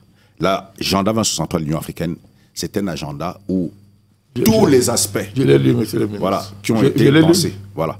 Il n'est pas autodynamique. Mais disons que c'est déjà un grand pas. Il n'est pas autodynamique. C'est un pas et c'est quelque chose qui a été conçu par les Africains eux-mêmes. Oui, mais il n'est pas autodynamique dans le sens que il dépend totalement de ce que les étrangers vont venir faire. La question, c'est qui doit implémenter. Pas seulement. Donc je crois qu'il y a une part de responsabilité, mais laissons le temps. J'ai parlé du temps. Voilà, les Africains ont les moyens et ils ont les capacités de concevoir, de penser une vision pour le continent. Ils sont en train de le faire. La chose se poursuit. Ce travail va s'affiner. Donc on ne peut pas laisser croire que aujourd'hui, au XXIe siècle en Afrique, on ne sait pas ce que nous voulons. Non, l'Afrique, c'est ce qu'elle veut. Pas avec ce programme, pas l'agenda 68. Voilà. Pas l'agenda 68. C'est déjà une bonne base. C'est déjà une bonne base. Monsieur le ministre, l'Afrique a une bonne vision. S'il vous plaît. Alors, on a un appel là On peut le prendre. Oui. Oui, monsieur, bonjour. C'est Niam qui parle. Monsieur, bonjour. C'est Niam qui parle. Ah, c'est moi, Raoul. Docteur, allez-y, vous souhaiterez intervenir. Prenez 2 minutes. Oui, je voulais dire que l'africanité ou l'européanité d'une pensée ne se définit pas par rapport à la nationalité des personnes qui produisent cette pensée-là. ou de façon relative seulement. On sait très bien que dans notre continent, il y a des personnes qui ont une apparence similaire, mais qui ont, disons, les neurones, le cerveau ailleurs, dans d'autres continents. Ça se voit de plus en plus. OK? Et puis de plus, on va à l'école qui n'est pas la nôtre, d'une certaine façon. Donc, véritablement, moi, ça me ramène à reposer le problème anthropologique que j'ai posé tout à l'heure et qui fait que je suis parfaitement d'accord avec le président Badakani dans la façon qu'il pose le problème. Il faut qu'on ait notre projet. Mais le projet en question ne sera pas le nôtre juste par le fait de notre africanité originelle. Il sera le nôtre par le fait de notre africanité intellectuelle, notre africanité philosophique de pensée. Et il y a aujourd'hui des éléments, il y a des études qui sont faites dans ce sens-là et qui pointent de façon très nette qui nous sommes, et qui pointe aussi de façon très nette le fait que nous ne sommes pas des Chinois, nous ne sommes pas des Européens, bien que nous connaissions mieux ces gens-là que eux, ils nous connaissent parce qu'on a été dans leur école, on a vécu dans leur pays et que eux ne se sont jamais intéressés à nous de façon profonde, sauf des gens très, très éclairés. Alors, Donc, il faut aller au fond des choses. Alors, le débat est totalement clos. On est désolé, notre temps a été arrivé. Nous avons plus de temps. Nous sommes arrivés pratiquement au terme de cette émission. Merci beaucoup à toutes les 5 d'avoir répondu à notre invitation ce matin. Le président Badakani, homme politique, président du nouveau mouvement populaire, géostratège, précurseur des journées africaines du panafricanisme qui ont déjà vu 6 éditions intercamerounaises. Jonathan Batengene, analyste politique, panafricaniste, géostratège, lui aussi. Yemele Fomotieu, présent parti politique Limara. Entendez, Ligue des masses pour la renaissance africaine et notre invité du Nord. Notre invité d'honneur ce matin, Simon-Pierre Omba Mbida, diplomate, chef du bureau des relations extérieures à Douala, spécialiste des questions internationales, il faut le noter. Simon-Pierre Omba Mbida, également ministre plénipotentiaire et bien sûr depuis la Guadeloupe. En quelques temps, nous avons pu avoir le docteur Irénée Gignem, docteur en linguistique anglaise, certifié d'anglais, DUT des finances, comptabilité universitaire, auteur et entrepreneur, panafricanisme lui aussi, membre de l'association guadeloupéenne Racines Apolloniennes du continent et de ses diasporas. Merci beaucoup à Yur David qui a assuré la réalisation ce matin, autour de qui s'est trouvée d'ailleurs une importante équipe. Retrouvez ce programme en rediffusion samedi à 22 h. Et s'il plaît à Dieu, vendredi prochain, nous y serons pour la même messe. Pourquoi pas? D'ici là, portez-vous bien et à très bientôt.